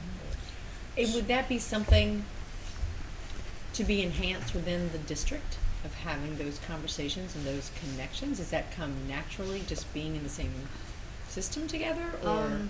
Especially like recently in high school, especially, I've noticed that a lot of the newer students or new Americans that come here, they often talk about when they're talking about their learning experience or learning English, they also connect to the fact that they're learning about other people's cultures as well. And like people ask me, other people all the time, like, oh, where are you from? And like, what kind of things do you do there? And et cetera, get to know like not only me, but my culture as well. It's really cool. So, if I back up a little bit and take the ends statement as fluid, which I think we have to do, Yeah.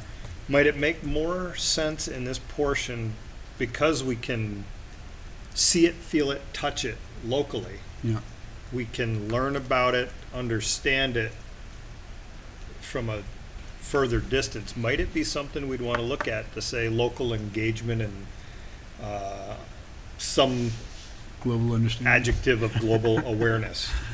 Yeah. Right. Well, I don't want to take for granted that I want the ends to be fluid enough that it's not if for some reason our community changed and it becomes very homogeneous Yeah. for some reason. You don't count on that particular piece to be able to get a global Right. perspective saying we have it here. You may not always have it. You may not. But Yeah. is it something we might want to talk about saying local engagement because you can reach out, feel it, see it, and touch it to and a global and again I'm searching for the adjective yep. in front of global awareness. Yep. Heightened, in-depth global awareness, and so now I got to look to you on your thoughts on trying to write an interpretation on what does this really mean, Well, an and engagement. then how do we get to it? Engagement could mean it could be like a spectrum of understanding of what engagement means, right? I mean, engagement could just mean, you know, I studied something about the world and I got it and Right. it changed me a little bit, or it could mean, you know, is there a demonstrable action that someone has taken in response to something that they've learned about the world? You know, is there a class? I mean, you could almost envision like in social studies class. Here's a list of topics. Find one that strikes you, and then go out and talk to people about it. You know, your assignment for next week. That's globally engaged in the sense of action, right? So I guess it depends on how far we want to construe engagement as action. I think it has to come back to clean question, though. What do we want our students to be, look like, and be able to do when they leave the doors on Yeah. graduation day? Well, I do. I'm sort of getting excited by the notion of some action, you know, and not necessarily. In the wars. Yeah, right. No. Not that. No, but like all those sort of different interests, you know, Yeah. campaign. Like, you know, so Max goes to school and he's got a little buddy who's from the Karen group. That's, you know, the refugees from Burma who came from the refugee camps in Thailand. And so, you know, if you were older in middle school and you got a sense of, wow, that's a pretty amazing plight and the sort of history of it. And then he went out and said, you know, talked to some people or held a sign one day on the corner about, you know, Karen, you know, national holiday or refugee something. Is that, you know, is that connecting something that he's learned about in the world with trying to get people in our local community to know something a little more about the world that we're living in, and therefore be more careful or at least deliberate about the way that we're walking around and making decisions and asking our I decision think makers. that is absolutely the heart of what the whole piece is, right? Is that understanding of different thoughts when you're making decisions. Yeah. And being able to bounce all that around. And thinking back to the conversations so it was August 2013, I guess, around the ends, when the board was refining that and the leadership team was helping. I remember some conversations that it was really important, that word engage, because we wanted to have some action. Exactly. Yeah, You opposed gotta to move. understanding, awareness. I remember that feeling Passive. like it didn't have, it didn't have enough teeth to Yeah. it. Action. Okay. Yeah. Well, so you were right. Yeah, and I think that's what I know, like, as you speak about, you know, making it almost even more locally about your own son, like, that's what I want for my daughter, is to see herself as a part of this global world. And the way we see ourselves is we make connections. And Mhm. there's action behind that because you care. Yeah. Because you're like, whoa, Yeah. oh, we can do something about this. Right. Or we can, you know, we can raise awareness. Or can we do But I yeah. want them to be more than just aware. Yeah. It's sort of extending that ripple effect of raising awareness Right. is an action. Right. And we are a global society now. We Have need no to choice. be engaged. Yeah. Right. We need to be engaged in how we interact, Right. and how we see and hear each other. Yeah. And it can be as broad as Right. being locally engaged, right? There's not one way. Yep. And I think Um, having other, and I Right. would gather that there are a lot of local companies in Vermont that are globally engaged. Oh, sure. And Yeah. groups. Twincraft. And, Yep. you know, Yeah, like I mean- 350.org, I still think we should get Bill McKibben to the table because that organization went global. Yeah. You know, so people in Turkey are acting on, you know, it's actually affecting oceans in the Mediterranean, just like Yeah. if it gets to 350, the coral reefs are Well, and gone. even so there's that probably- whole ripple effect. Yeah. And how do we discuss that? Well, and even more mundane stuff. I mean, anybody who makes anything has like probably some part of a global supply chain Yeah. aspect, right? Yep. So any manufacturing that happens, and even retail, right? I mean, like, you know, when you get a shirt that costs $8, you know, how does that equation work, right? Who's getting paid what to make that shirt, and where are they getting paid that? Yeah. Right. And there's also that idea, like Seth Godin sort of puts about us finding our own tribes of local common connections, which are global. It's not about just being in your own town or you're in your own country. We find our tribes Yeah. everywhere. It's Right. based on connections and common interest and strength-based and all of that. Okay. Yeah, and in a really a tangible way, it's you know, a student learning a second language. Yep. You Yeah. know, there are some Absolutely. or taking a very specific class, you know, in European history or Latin American history or something. Yeah, AP World History or something, you know. Yeah. And then that might spur something beyond the awareness, like that you were talking about, Julie. Some Connecting action, the parts. some engagement. Yeah. All right, so given the fact that I think we're in agreement that global engagement does belong, we've had that discussion once already, so I'm Yeah. not really surprised. Right. So that's good. Thanks for reaffirming the action part of it. If we were going to have a global engagement forum like we've had for College Ready, Career Ready, and local engagement, who would we have in the house? What does that look like?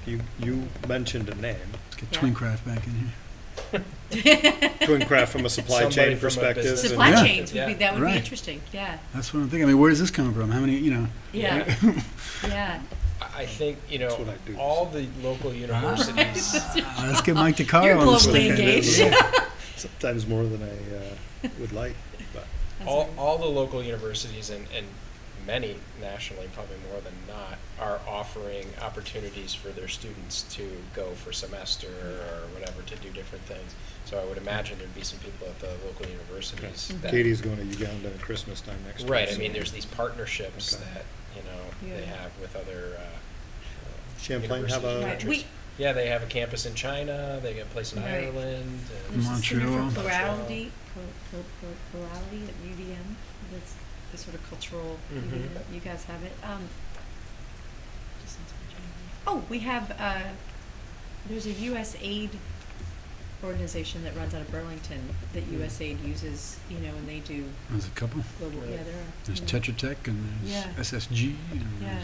There's also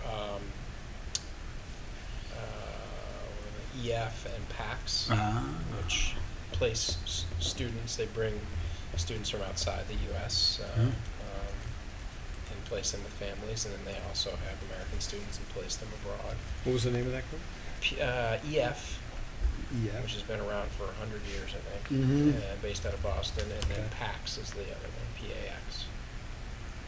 Okay. All right, let me see if I can dig up some names here and see if we can't get them. I've got them, you'll see them in a calendar here. We can figure out where to put them in the calendar based on what we can An find. exciting conversation. All right. Yeah, absolutely. Middlebury Interactive Language. Oh, man. Yeah, Middlebury, this Absolutely. dude's from Middlebury, he's at Middlebury College. This one is? Yeah, 350.org, Middlebury College. Wouldn't it be amazing if every student walked out of the school speaking a second language?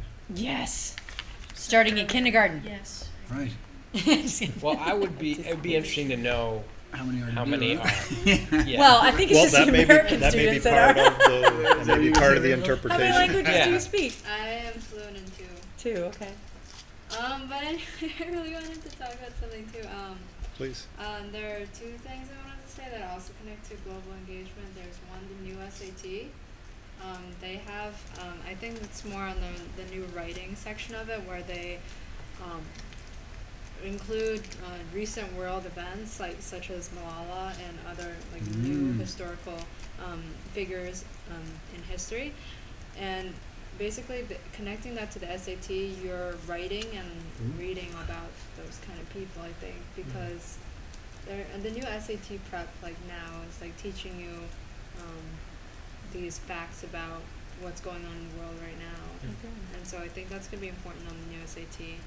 And also for Vermont students anyway, you can do Governor's Institute and Right. have That that would be global a good engagement. person to. Especially Asian cultures, you actually get to travel to China, which is what I'll be doing this summer. Yeah. Governors Institute? Yeah. Yeah, Karen Taylor Mitchell. Karen. She's the director. What's Madeline Cunan's organization? We should get her to the table. Oh, she's incredible. She is amazing. Yeah. Let's get her to the table. She's pretty fantastic. Yeah, but her organization is called. I don't know. Nice Come on, discussion. but it's like a global engagement kind of thing. She would come. That would be fantastic.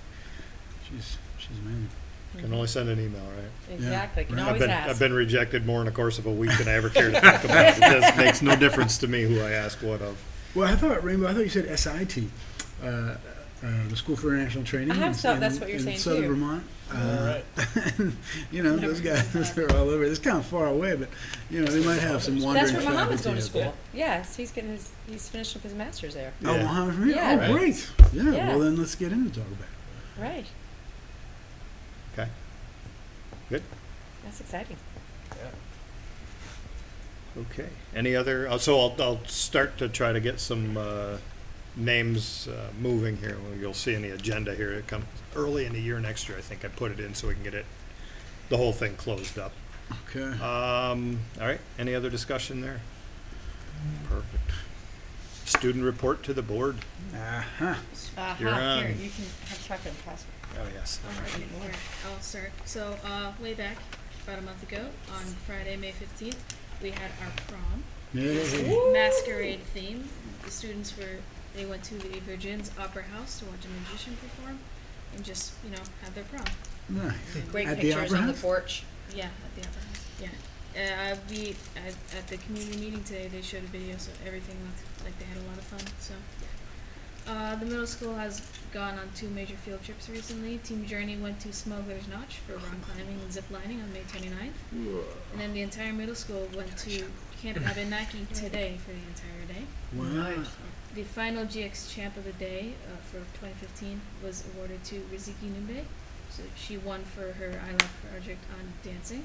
And Rainbow won her GX champ for her first GX champ. June 1st for her being selected for the state board. Oh, So competitive, I like it. Double Yeah. dipping on that one, Rainbow. I don't know. Without remorse. Yeah, that's right. Well done. Well done. On May 22nd, the seniors had their senior expo day. So the entire high school and with the middle school as well were allowed to watch the projects for about an hour. We had amazing topics like polymer clay jewelry, blade smithing, building a chicken coop, golf, and plenty of other things. Huh. For the past 2 weeks, the middle school has been engaged in their Spartan Games. The entire 2 weeks consisted of various physical games and a soccer tournament. TAs were pitted against each other in all the activities, and Miss Richards' TA came out on top for everything, for both the soccer tournament and just the overall games. Wow. Awards were given to outstanding performers at the end. On June 7th, we had the athletic banquet to recognize all athletes who participated in the sport and also managed to keep their grades up and stable. Not everyone was recognized, but everyone was nominated for an award. And seniors were awarded their senior blanket. Everyone had a nice time. High schoolers are taking on their first Expo Week, which is the replacement for finals. Every student is assigned to a room for 3 days, and they present their effective oral and written communication speeches in the morning, and then present their critical thinking and problem-solving presentations in the afternoon. After that, everyone gathers for a wellness time at the end of the day. Speaking of wellness time, on Tuesday, during wellness time, there was a school-wide, high school-wide volleyball game in the gym. It was a 4-way game set up. The way they had it is the first person to get 7 points lost. It was grade versus grade versus grade versus grade. The juniors won the first 3 games. Wow. The sophomores won the last, but that's because the juniors were wrongly given a point. I'll be honest. The only reason the juniors won was because of 3 people. So. The middle school is also having their expo days on Monday and Tuesday, and they are also able to review some of the high school projects as well. They do too. As Mr. R. Grace mentioned earlier, on June 12th, the middle and high school jazz band will be playing on Church Street as part of the Jazz Fest.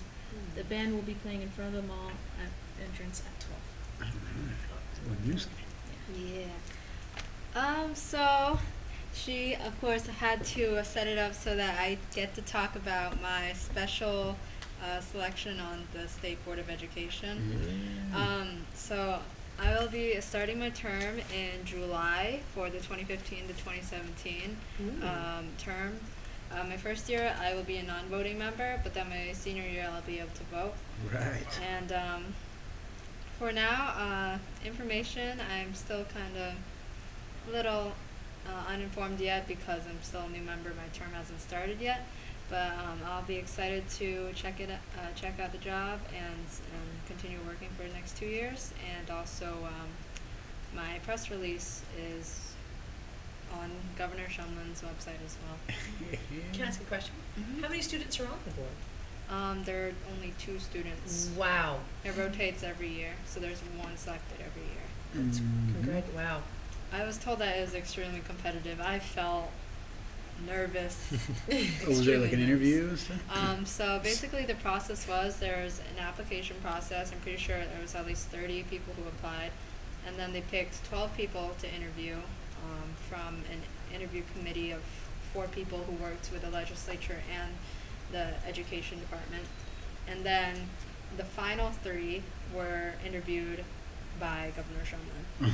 And so, Well done. oh God, I was told I was selected about 4 hours after my interview was over. So they get things done fast.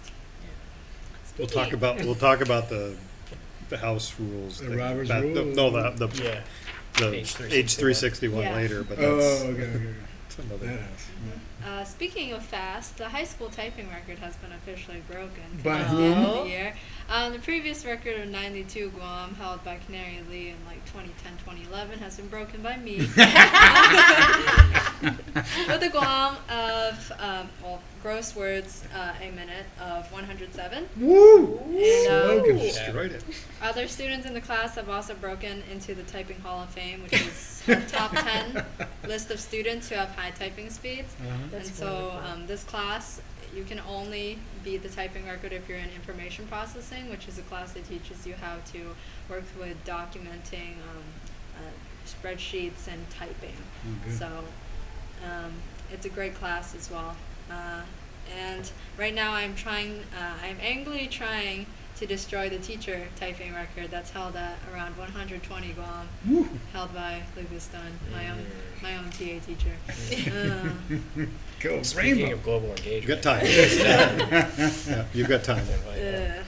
And of course, there's an end of the year celebration with JFK, since they celebrated their achievement of hitting 200,000 stars. Wow. There's a lot of And stars. so the entire elementary school came to the cafeteria to celebrate with this group called the Big Blue Trunk. And basically they're a group that holds events and activities for kids and young teens. And basically there are a lot of balloons. There are a lot of balloons came home. And fifth graders were taking on more of a mentor role as they were helping elementary students in face painting, playing games with them, teaching them how to play some of the games. And then there are elementary trips such as fifth grade trip to Fort Ticonderoga, fourth grade trip to Jay Peak, and there are others as well. Mm. The Youth Leadership Institute that has with the Annenberg Institute has picked their representatives from Winooski. There are 4 reps, me included because I'm on the planning team. There are 3 other students that are sophomores. So we're all sophomores going to Babson College on August 12th to 14th. So we'll be representing Winooski, and there are 4 other Burlington representatives that'll be coming with us. So Excellent. it's connected with the Partnership for Change. Excellent. Mm. And then to celebrate the end of the school year, we'll be having a school-wide wellness celebration tomorrow afternoon in the gym. K through 12, all of us are going to be in the gym. That's gonna be. Is it the first time that all K-12 has been in the gym again? Last year is the same Yeah. thing. Oh, okay. hmm It's only like 1 day a year though. Still, that's I know, kind of but cool. it's one building, Yeah. one school, one Yeah. group. It's awesome. It's crazy. I like it. That's tomorrow. So, like, what do you do? Like, check a war kind of stuff? Or like, Let's see. Well, They're keeping a little secret. oh. Like he's got his hand over his mouth. I cannot No tell. comment, eh? You want to table No, that there will question? be students will Kill the debate. will lead some mindfulness practice. okay. Oh, cool. So I'm guessing. And then the weather is supposed to be really nice, so there will be some fun and celebratory gathering outside, possibly with some. Excellent. And treats. we know that the band is going to be playing a couple of tunes for the first 20, 30, 40 minutes as people are entering. Nice. And there will be, I heard there's going to be ice cream given out. I'm Aw. excited. And then, Sugarless, of course. Just yes. kidding. Nice. It's not ice. It's not ice cream at that place. Sugarless and vegan. and then last but not least, there's graduation stuff. So the 5th graders, yeah. 8th graders, and their seniors. So the 5th grade barbecue took place on June 4th on a gorgeous day. The 5th graders celebrated the end of the year, their transition into middle school, which is a giant step. And they Okay. shared a very sweet video on things you should say more often. JFK Elementary version of it.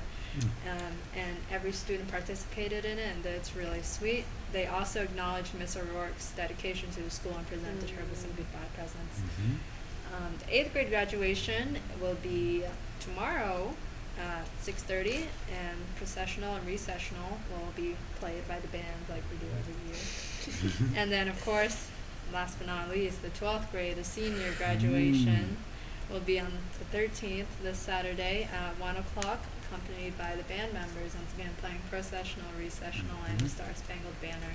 So, of course, please come check it out. Celebrate every one of our students' transition into whatever life leads them into. Mhm. Mm. I'm gonna be a junior. She's gonna be a senior. This is gonna be crazy. Ooh, The craziness begins. Oh, boy. Great. Wow. Big stuff. Man, oh man. Are you going to be able to continue with the state board thing? You're going to be able to continue with us? Yeah. Okay, great. Hopefully you can bring some things their way and don't be bashful. I don't think that'll be a problem, which is a good thing. That's a good thing. Great, thank you very much. So after that, we did the Roberts Rules already. 7B is Child Nutrition and Wellness Policy 5146. Looks like everything that was requested the previous time to have been put in there got melded in. Thoughts? Yeah, I can walk you through a few things just so you understand, because there was a lot of documentation in May, Okay. and then Yeah. the board requested to put them together into one document and bring them. So, the very top, the purpose paragraph, that comes from both the model and the local. It hasn't changed, except for additions and updating of the years in the Hunger Free Act. Policy statement, there's a new descriptor in terms of nutrition called promotion. So it's not just educating, but it's promoting, which is a kind of a next step from education. The action. Yep. And so that's added in a couple of different places, and then also social and emotional wellness are new components of that policy statement. And then down below, the dates are just updated again in the nutrition and fitness policy guidelines. In number 1, goals for nutrition and promotion, again, just the words promotion.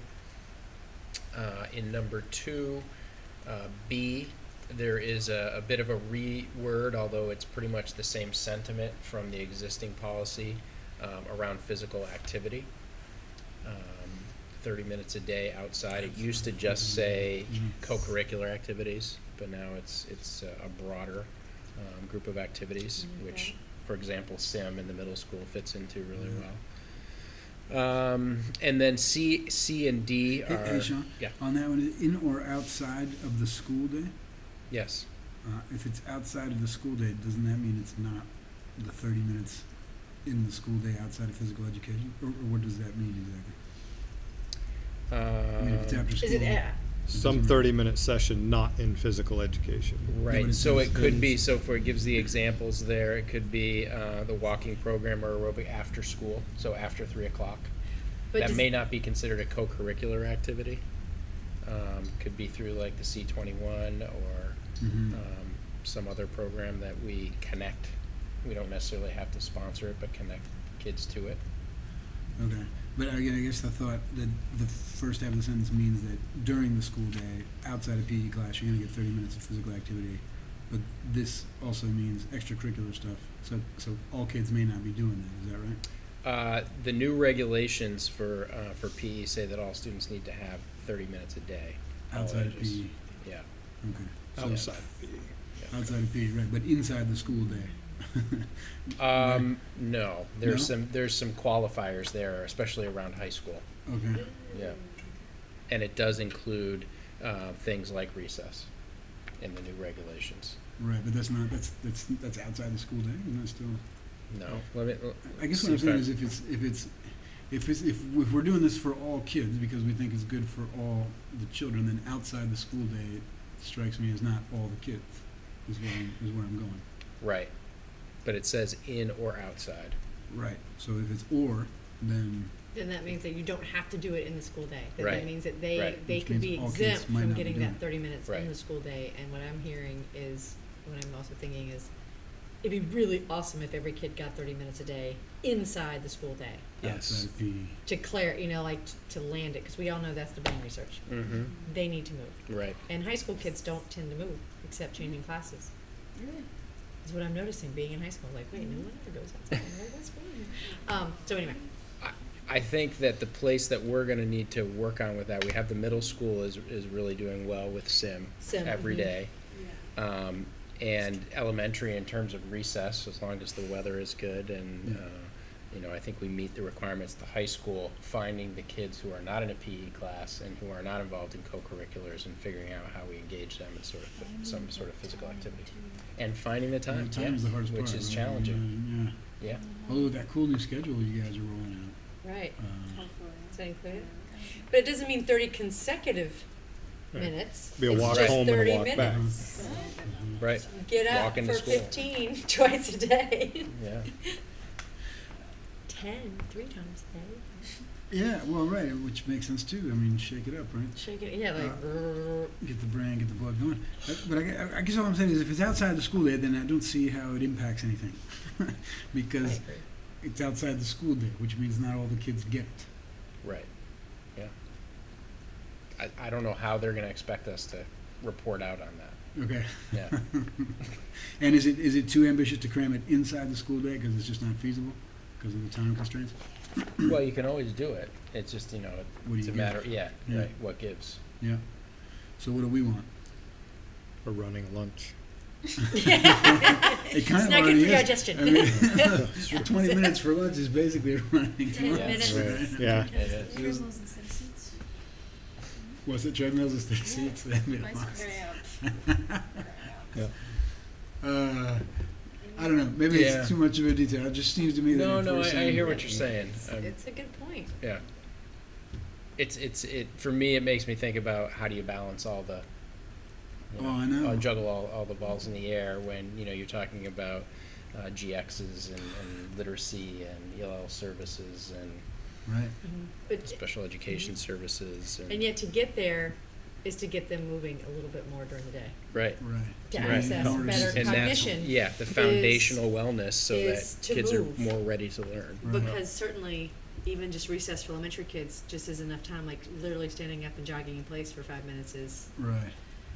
to It- transition. So, but I Yep. absolutely to your point. I think that inside or outside of class sort of just negates the whole thing in a way. Yeah. Well, right. I don't see what the point is. And I don't know if this policy. I mean, it Well, is- let me check on that Okay. because that was something that JC, our wellness coordinator, as you may remember from last month, she was getting some of this new verbiage from the Right. state, and it wasn't complete yet. Yeah. so Right. I'll And we can do Make a note better, and right? check I mean, we on can it. do what we want. Right. oh, and absolutely. Right. what our Yeah. goal is for our kids, because if we want them healthy and successful and productive, Yeah. they need to start moving their bodies more. Yeah. To, Right. be, Yeah. to access that cognition, to And I access think all one of the services things that we we're haven't providing. done is actually take inventory of that. Right, 'cause You know, fucking- do we Yep. know? Where is it? Yeah. Yeah. Right. Right. Yeah. Maybe You know, we and get I- more than that. Maybe, right. maybe it's an easy. Yeah. Maybe it's not even hard. But I guess your point is that if 35 minutes is a better 35 minutes if you had that 5 minutes of moving around than it is to have the 40 minutes where you didn't move around. Is that right? Yeah. Yeah. Yeah. Well. Same idea with mindfulness. Uh-huh. Right. Although that Right. won't count as physical No, it won't activity. count. Mm, So right. you need 5 minutes of sitting. Neural and 5 minutes of pathways moving. opening, is that physical? I mean, Yeah. Metaphysical. Metaphysical. There you There go. we go. can change the physically, metaphysically active. Metaphysically active. 30 minutes a day. That'd be Meta great. or physically. C, So two onward. C and D are new language, Mhm. and you'll see some similarities in terms of the end of each one of these areas with equipping students with the knowledge, skills, and attitudes necessary. Mm-hmm. Yep. Part 3 is both from the model and the local, not much difference there. Updating of some legal references. 3G, the district highly values the health and well-being of every staff member and encourages, that's new language Mhm. Right. that comes from some of the new stuff we're getting from the state. The model is huge. Yeah. Yeah. Being able to Right. show it, live it. Yeah, and then everything else is pretty much the same except for the very 6C, the district shall permit. So this is about getting more stakeholders involved in the process of this policy. Mm. Nice.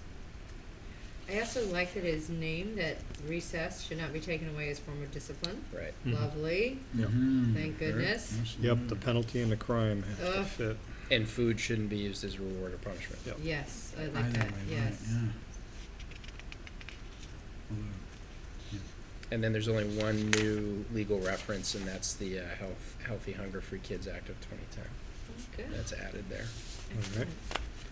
Any thoughts then, other than a little work on better understanding the 30 minutes in or out Mhm. side? Any other changes or?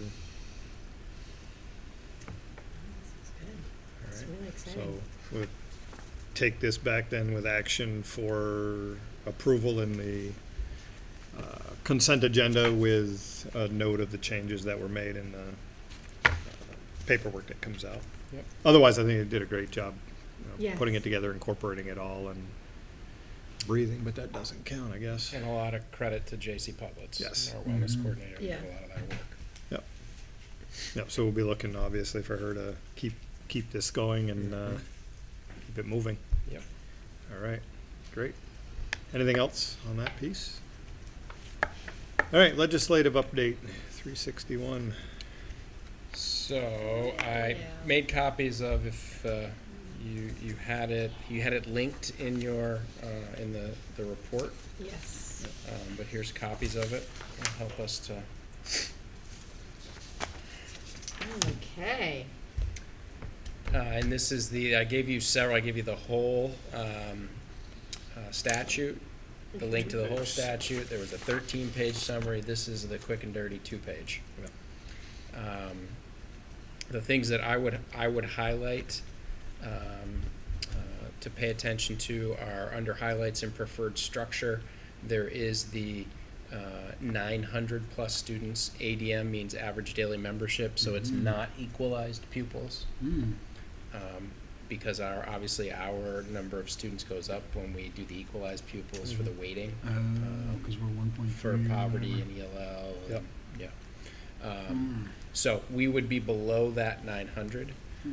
What's not noted in here, but is in the statute, is there is good language about waivers and about consideration about the agency of education of existing districts that may not meet that 900, and there would be a process to consider if a district like ours wanted to stay with its current governance structure, even though we don't meet the 900, they would consider that. I Mhm. mean, having a strong base and a strong plan to move forward with is certainly a good piece of that. So, Mhm. Mhm. And most likely there would, before July of 19, there would have to be some study that would happen and some work similar to the boundary study that was done a few years ago. Mm. Okay. You said July 19, right? Mhm. Yeah, Right, right. The other pieces to pay attention to would be on the back page, the cost containment. And this is for fiscal year 17 and 18, that there's excess spending penalties if it exceeds the allowable growth, and then it defines what that is. We've not yet seen what that number would be by district. So all they're telling us right now is that's from 0 to 5.5% growth in the budget year to year. right, and I suspect with the talk that they had in this session, part of that talk was where you are in relationship to the average spending per pupil besides. So if you're a lower spending, you may not be so strictly held to a cap to the because five. you're trying to get to Interesting. So sort of a someplace. double So consideration. if you're already well over the top, there may be, so I don't see that in here, but that was part of that discussion as they went through time, so Okay. have to see how that comes out. And that may be the 0 to 5.5% Right. range part. And a penalty means what? I'm not exactly sure what the penalty is, but it costs the taxpayers money. It's been expressed as a penny to the tax rate in Yeah. your local tax So it's rate, more or a than a penny yellow and a card. half, or some relationship to how much more you spent comes right back into your tax rate. So it's kind of a penalty for overspending. So the penalty for spending too much is increasing the tax Right, by 1 right. penny. Yeah. We're always under, right? I mean, isn't that where we get our $50,000, $500,000 at the end of the year stuff? That's the spending of the budget itself. This is more your year-to-year increases of your spending Oh, I see. line. Right. So, we've got other things in consideration, because, some of the special ed, no, special ed is not counted in here?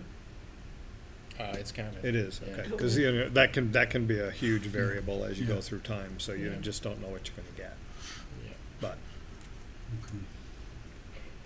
And then I'd go back up a little bit to the bullet that's titled Transition to Sustainable Governance Structures. So by end of November of 17, we have some work that we've got to do. Self-evaluate, and I'm sure there will be more specific language that comes out from the agency that describe what exactly self-evaluate means, meeting with other districts, and then presenting a proposal either to keep the current governance structure or to change. So that will be one of the big deadlines for all school districts and supervisory unions. Wow. Okay. And so for 16 tax rates, the homestead rate is at 99. When we did all our work, that was at a dollar even, right? So it's a penny less than what we did our work Yeah, with. yeah. And then the last thing down under transparency, about 5 bullets from the bottom, there's a change in ballot language. So it's required now to include per pupil spending and the percentage increase. It used to be that all you put in was the budget amount. Yeah. Okay. Although in So all now of your, this not information- in the ballot, in the budget flyer that we Okay, did and yeah. all that information and more was included. So it Right. wasn't like the community didn't know it, Right. But but it's now it'll be required on to the be in ballot. the ballot. Well, except So that it's in just our clear. in our outreach though we had it comparatively, right? It wasn't just. I guess my concern is if you just have the per pupil spending, someone could think it's high or low and have nothing to compare it to and have no sort of Right. Right. measure what it And I think means. that's where the flyer becomes important, Right. is telling the story, because you can't tell the story in the ballot. Yeah. No. Right. It seems. But pre-getting it out No, there. knowing We that you have don't it. necessarily get to the whole community. And we can sorry, still Ed. put it on Front Porch Forum to remind, like, this is the average, the per spending, this is what we Right. spend, Yeah. keep getting that information out there. Yep. In the January and February and March newsletters, because the Mhm. March comes out Mhm. before ballot, before Yeah. election day. Yeah. So, all right. Wow. So a lot of moving parts, but not Yeah. a lot of current teeth, I guess. Right. Now, how many students do we have? Right now, we're at about 825, Okay. yeah, As an ADM, yes. because I think it brings it up to 860 or something with For higher, right? 860 or something with an equalized. I think we're in the 880s Okay. in our Okay. calculations for next year. Right. Good. All right. Yeah, well. Any other thoughts there?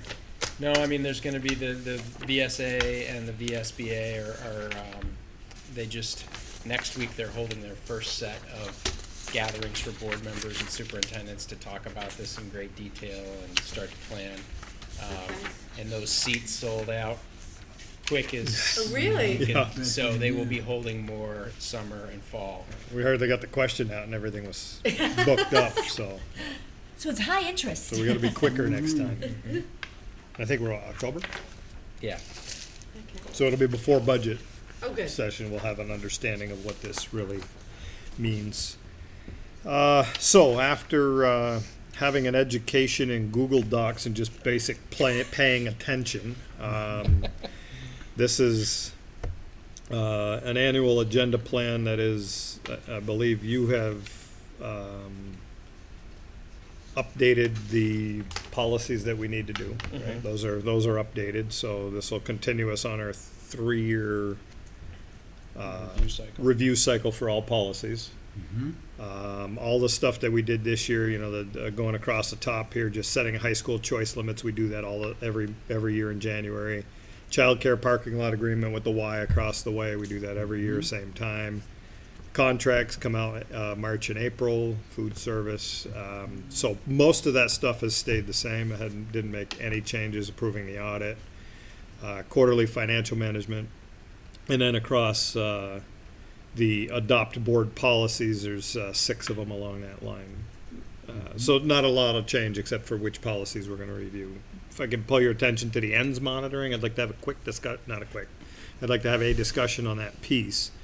Can I just ask a question, Mike? Yep. So the adopt board policies means we'll be looking at it the month before, right? So we look at the thing that we're going to adopt for that meeting the month before? We will look at it in October. The first one we'll look at in October, and we'll have it in a consent agenda in November. So they'll roll. It's not an adopt, the it's a other way. discuss. Okay, I got you. I thought it was the other way. I got you. When you Okay, put them back sorry. to back, it's hard to have a 2 month Mhm. adopt and accept. But Yep. Yep. I think that's what the intent was, right? Mhm. Bring 35, 45 to us in October and have it in a Yeah. consent agenda It's- finalized for November. It should probably say first reading. Good point, thanks. So for ends monitoring now, we're getting toward being 3 years in, Mhm. and we have had discussions on career, college, and local. So the global engagement forum here I stuck in for September, give us a summer to get a list together. Basically because I think one of our actions may be that I don't think we're having a meeting in July. Okay. And we'll go to the retreat in August, and then September really will be our next forum where we get back together. Okay. So that's why I put it there.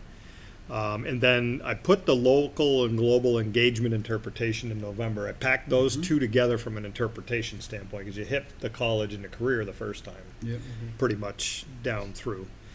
And so, timing there, I tried to keep earlier than the budget.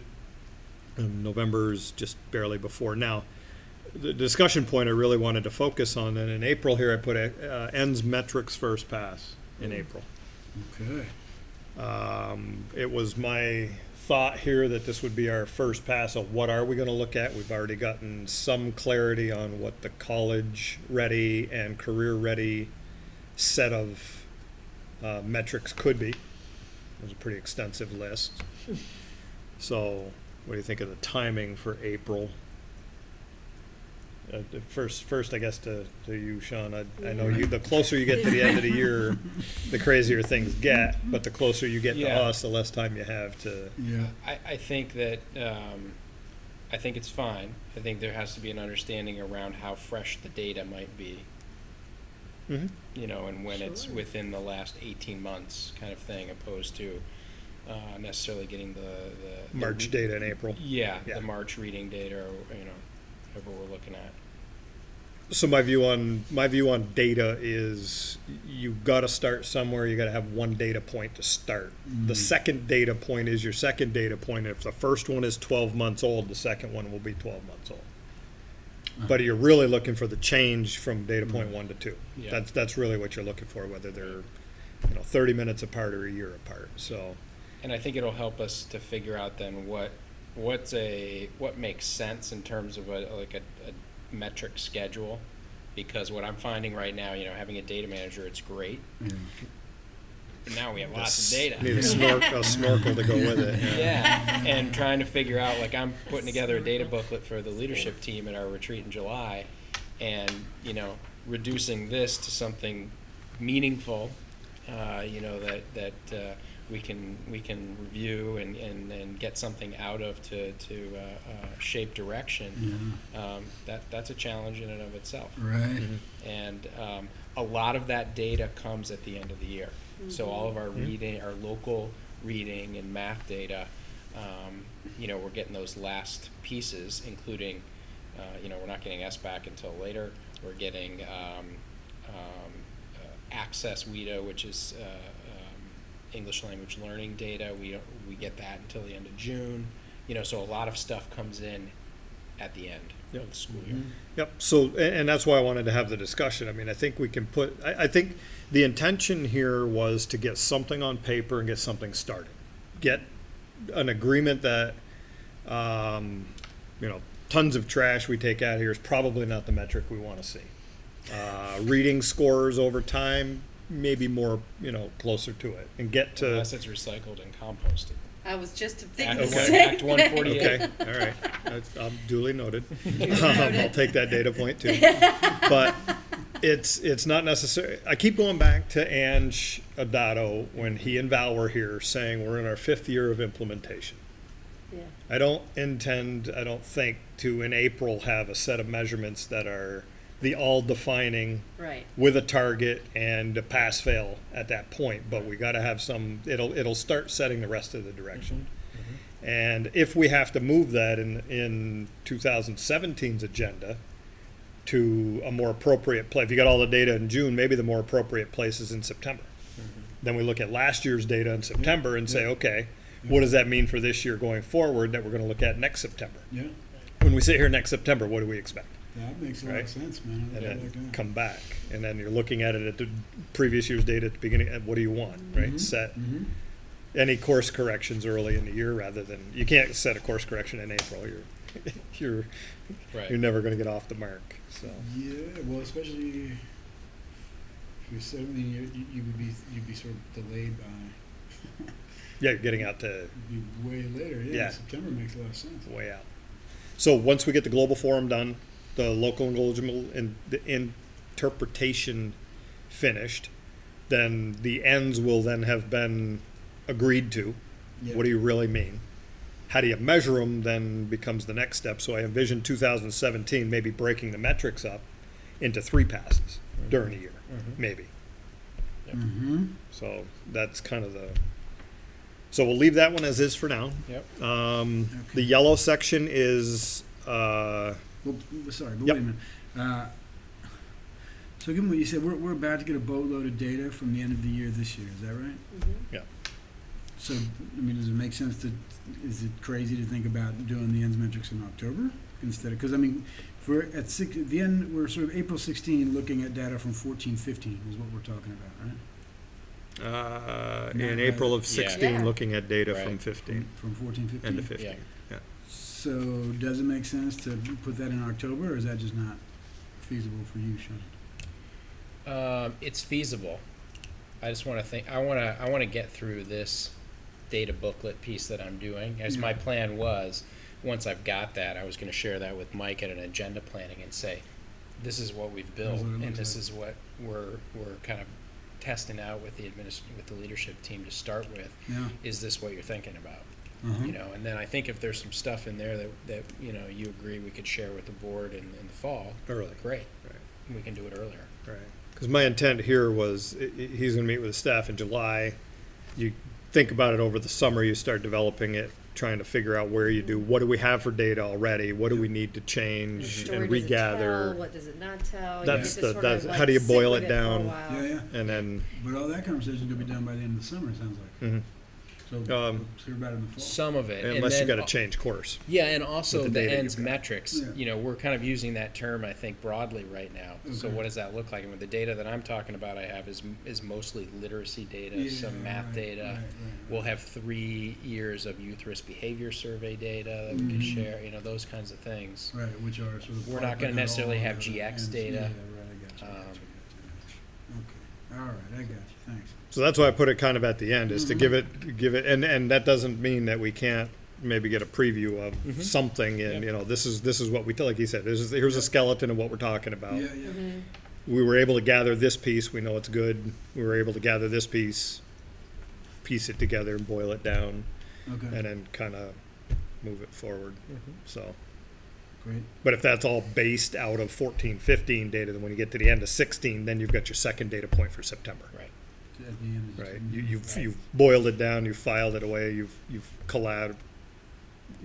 collated it, and Yeah, for 14 and 15. Then if for 15-16 you're ready early, yeah, and then gotcha. see where we are. Great. Because keep that in mind about the September just for a second. We'll get Yeah. to that in another minute. So across the top row of the yellow section here, that's all the stuff that we've done with the budget. So those are pretty standard. Went back in the second yellow line here to the first year's 4 executive limitation interpretations and results.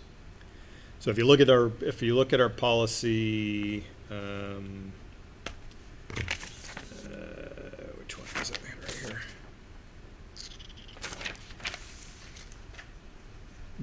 For monitoring superintendent performance, each of these we've decided, at least for now, to go with 4 a year. There's 8 executive limitations. We've decided to go with 4 a year over a 2-year cycle.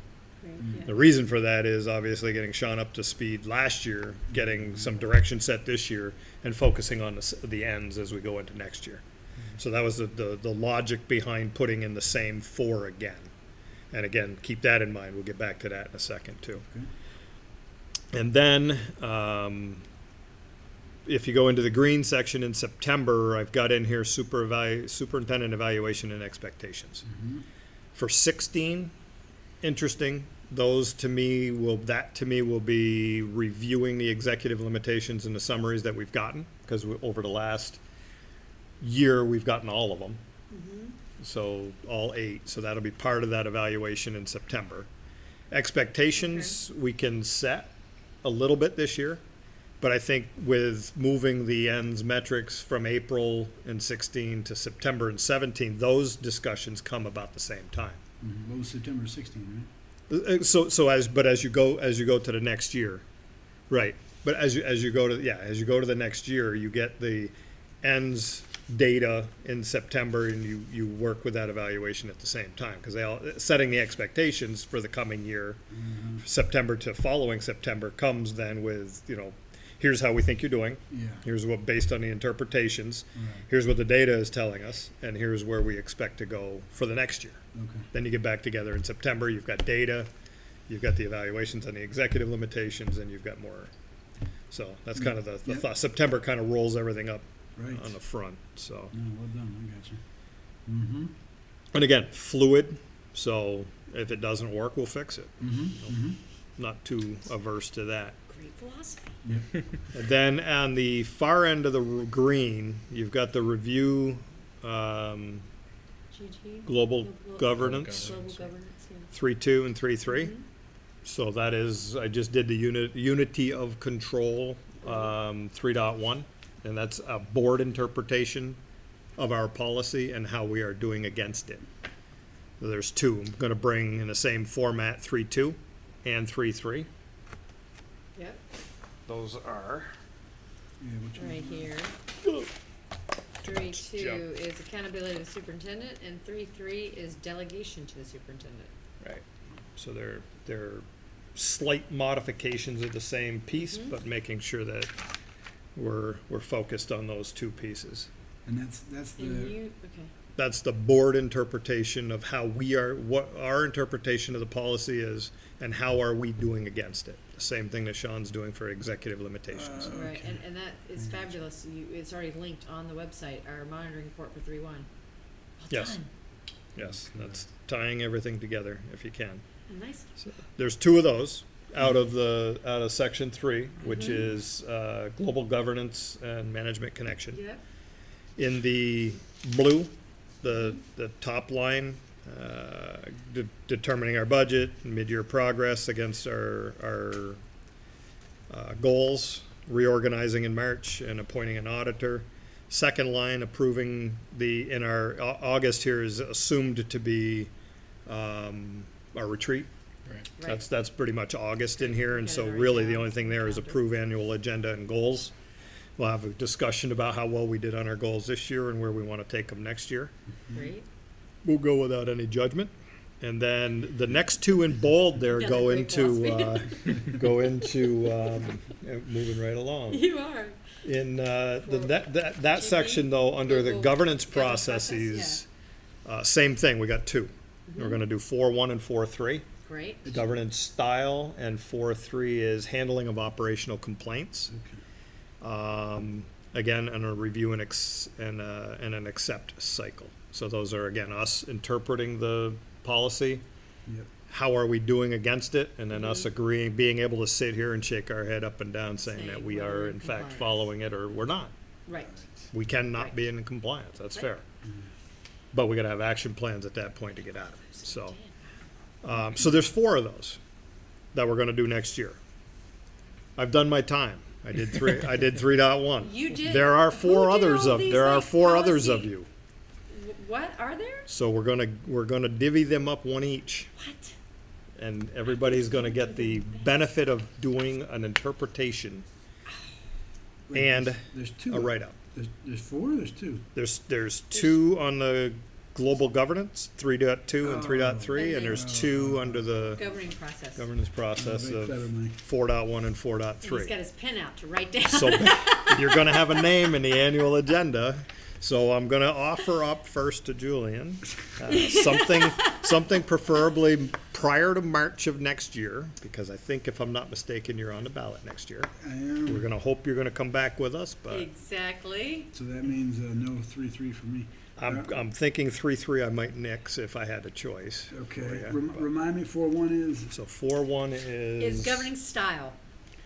Which is- And 4-3 is handling of operating, Yeah, so- operational complaints. So governing style is the board will govern lawfully, observing the principles of policy governance with emphasis on outward vision rather than internal preoccupation, encouragement of diversity and viewpoints, strategic leadership more than administrative detail, clear distinction of board and superintendent roles, collective rather than individual decisions, future versus past or present focus, and proactive rather than reactive. And then there's a whole series of 6 Okay. items. And 4-3 is handling of operational complaints, and that is making sure that if there is a complaint brought to the board about someone on the staff, that it is brought up with the staff first. And if it happens to be something that needs a form filled out that says, here is my complaint. Because one of the things you run into with that is you want to make sure that if we hear a complaint at the board level, that it's been through looking at it with the staff, Yeah. looking at it with the principal, Right. looking at it with Sean, Superintendent, yeah. before it gets to us. And each step along the way, they're dealing with the same Yeah. complaint. But if they come to you first, Right. yours is to push, not saying I don't care, but yours is to say, make sure that it follows the Walk right through the progression up through. Mm-hmm, So that's pretty much what 4-3 is. All right. And sorry to be dense, but I don't have it in front of me. But 3-2 is what? And 3-2, yeah, without these, accountability of the superintendent, and that will, superintendent boards only linked to the operational achievement and conduct, so that all authority and accountability of staff, as far as the board is concerned, is considered the authority and accountability of the superintendent. Yeah. Okay.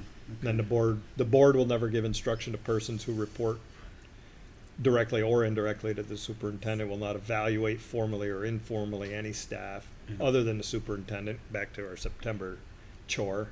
And the board will view successful superintendent performance demonstrated by accomplishment of board stated ends and avoidance of proscribed means. Okay. Yeah. Whew. I guess I'll take 4-3. All right. So I will put you into the agenda, Tori. I'll give you the. I will take.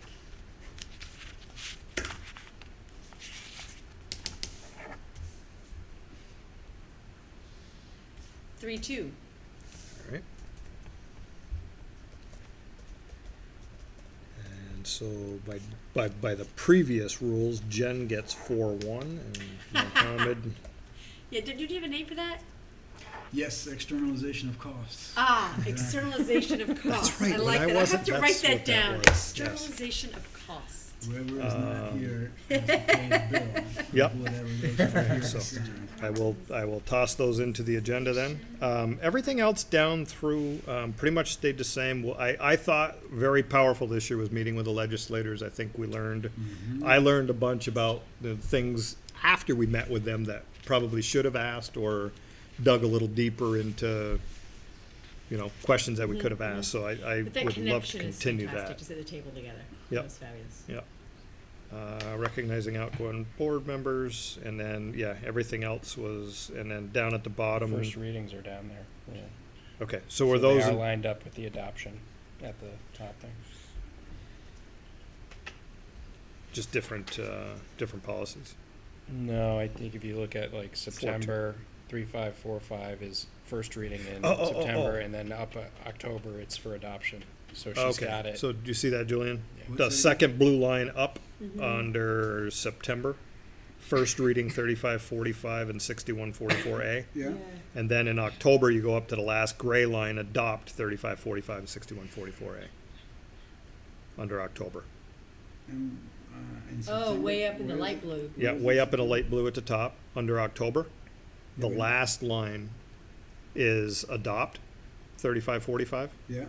But in the blue, First under reading, September, yeah, all the way I down is gotcha. the first reading. So they're offset by a month that way. They're just in very different places on the Yeah. calendar. Okay. The The other note in here is the MOU with the city is in June, and we're not ready for that this month, but we'll leave it there in the current agenda so that we try to get it done for June. Wait, it's In the on top this, right-hand corner is approve the food service, and then Oh, the right. MOU with the city. And that's things like plowing and, Right, and, okay.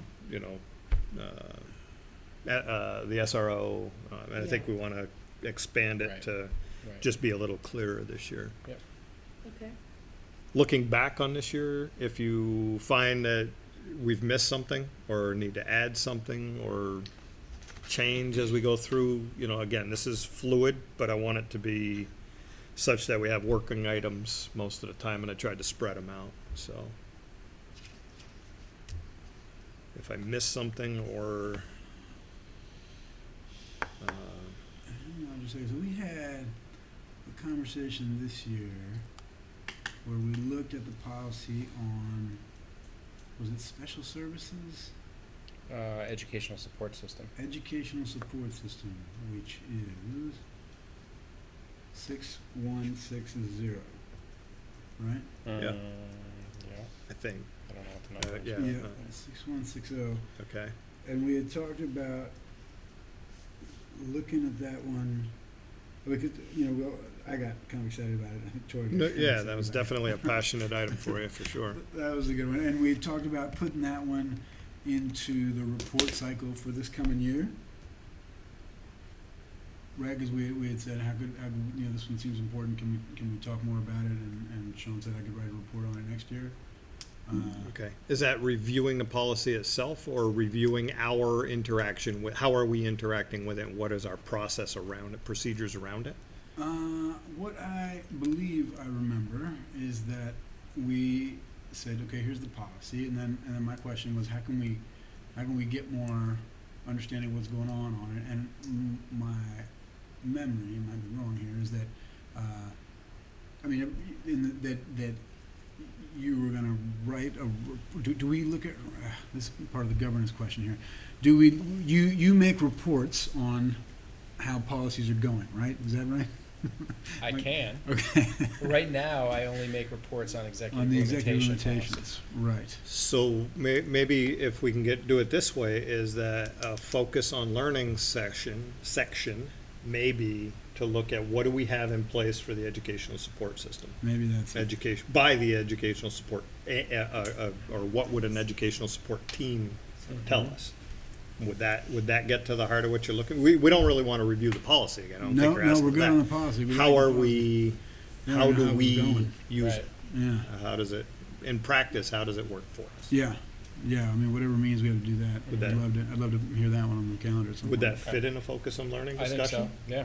Sounds like it would be a perfect. Yeah, and I think then what you could do as a board is put it as a discussion item after the focus on learning if you wanted to spend Mhm. more time. Okay. Does it get to what we intend or what we Right. expected? Does it match up with the policy kind of thing? And does it match up with the policy? Uh-huh. But, I mean, if it matches up with the policy and it isn't what you want, you gotta go Right. back Then to you the gotta read policy. and- right. Yeah. Right. to Yeah, go back. that's So- that's exactly the discussion I'd love to Okay, have. Yeah, all right, Well said. perfect, all right. all right. You got a note on And that doesn't go on this chart because we're not adopting. Well, we've actually got focus on learning section right along the top that isn't filled in yet. Oh, there So you you're go. gonna, yeah, so we're All gonna right. work But on this that one one as was we go through. approved last meeting. in May. Right. that. Right. We said Yes. this is great and let's hear more. Yes, And so now we can hear. that's great. I like that. All right, yeah, and a focus on learning piece across the top there will be a little bit fluid as we go through the year. And Yep. Yep. if there's anything you want to see or bring back or do again, we can certainly request, I'm sure. Okay. All right, good, thank you for that. I had forgotten all about that. Mm-hmm. Good. And if anything else comes up as we move forward, you sense that we're not following a policy, we can drag it in, Okay. or if we want to review it, so. That's what we'll follow for next year, and as we go through the next couple of years, as we do this, as we continue to do this, if we get a month where the meeting is like 18 minutes long, we can certainly move some of these other things around, but Yeah. try to be cognizant of the time it takes to do the budget in Yes. December. Right. So try to keep those relatively clean, relatively short. All right. And so if there are no other changes after that, then we'll have that in as approved in the consent agenda and the retreat in August. We'll put that in there. Great. There's nothing else, and again, we can change it as we go along. Very good. Recent activities. Anything going on with the community? CETA, Spring into the Arts, that was awesome. Mm-hmm. Nice. Either you guys playing on Friday? Yes. Both of us. Awesome. Yeah. She plays flute. I play the set. That's it? Mhm. Drum set? Yeah. Nice. Did all right. We were in both of those pictures. Uh-huh. There's, Yeah. That's why you're at the table. That's Uh, right. You just get involved, so. Opiates? Community engagement? Next week. Yeah, next Tuesday. The next meeting of the conversation about opiate abuse prevention and community engagement and community development. I think the working title right now is Fighting Opiate Abuse and Building, the Winooski We Want, or something like that. Yeah, we had a great session last time. Really, really productive, I thought. That was a lot of very fun. well done. Yeah, it was good. And I'm hoping to continue with that kind of momentum. Now we got a police chief, right? I mean, it's confirmed. Is it confirmed? Yeah. It is. Excellent. So Rick Hebert's in. I'm hoping to talk to him on Monday with my police student intern, who's a state cop and knows all the cops in the state. So we have sort of an in there, which is kind of exciting. Nice. Yeah. So that'll be Tuesday at the community center at 6:30. Yeah, and then on Wednesday, I think dinner's at 6, and then we usually talk at 6:30. And then Wednesday is the Partnership for Change End of year celebration. That's here. Here. Cafeteria. Yeah. Yep. Yeah. And then another piece is that Brian, my police intern at the college, who's involved in the Opiates Project, is also gonna try to engage some young people in conversation with the police about mutual perceptions and relationships and stuff like that. So that's forthcoming. That's a different topic altogether. Yeah, exactly. Okay. Wow. Another one coming up. Yeah, lots of stuff. Yeah, 6 arms. 6 arms. Good for you. I had another one, and this struck me funny when I walked into the O'Brien Center one night. I think it was the last opiate meeting you had. I passed by a guy who I had run into before. I worked with him about 15 years ago. And he was heading into the back of the O'Brien Center to tutor. Huh. He's out of Essex. Cool. Nobody in Winooski he knows. He just Huh. comes down and sits in the tutoring room, and he does it week after week just because it gives him Okay. something to do and he wants to help. Wow. And so, in the spirit of the Golden Apple, Yeah.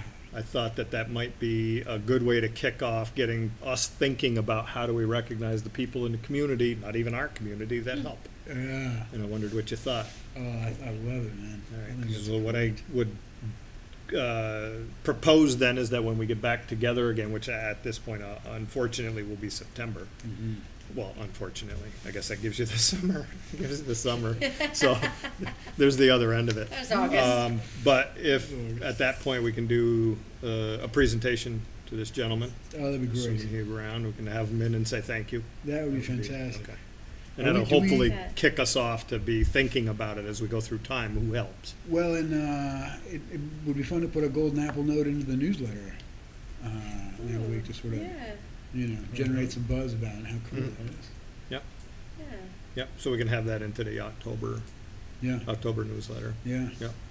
Yeah, and again, I just want to make sure, it hit me because of having them already here and, but we don't think about thanking the people that help. So I Yeah. just want to force us to think about that. Like So that. that'll be good. Nicely done. All right. I hit them all? I think so. All right. All right. So at this point, we've always had the July meeting as optional. At this point, we don't have things in here for it. I'm going to recommend that we move to the retreat as our next gathering. And that'll be August 22nd, 9 to 1. Set our goals. Review our goals from the Wait, past. August year. 22nd, Yeah, 9 it's on the 22nd. yeah, August 21, Does it 22, say- 9 to 1, okay, it does say DoubleTree. 22, yeah. Okay. Things coming up, last school day this week. End of the year luncheon, Friday as well, and then graduation on Saturday. Moving right along, Yep. taking it a torrid pitch. Finish it out. To finish it out. All right. With that, I would accept a motion to move into executive session. We have one item in executive session So moved. for student discipline. A second. Are we seconding still? Yes, we are. Just to stay formal. I was testing Tradition. Yeah, Yeah, and with three of us Testing new here, information. I gotta have you pitching in here. Fine, I second. All right. All those in favor of moving into executive session, aye. Hey. Opposed? All right, we are now in executive Ladies, session. thanks for coming. We'll take a 3 to 4 minute break and then.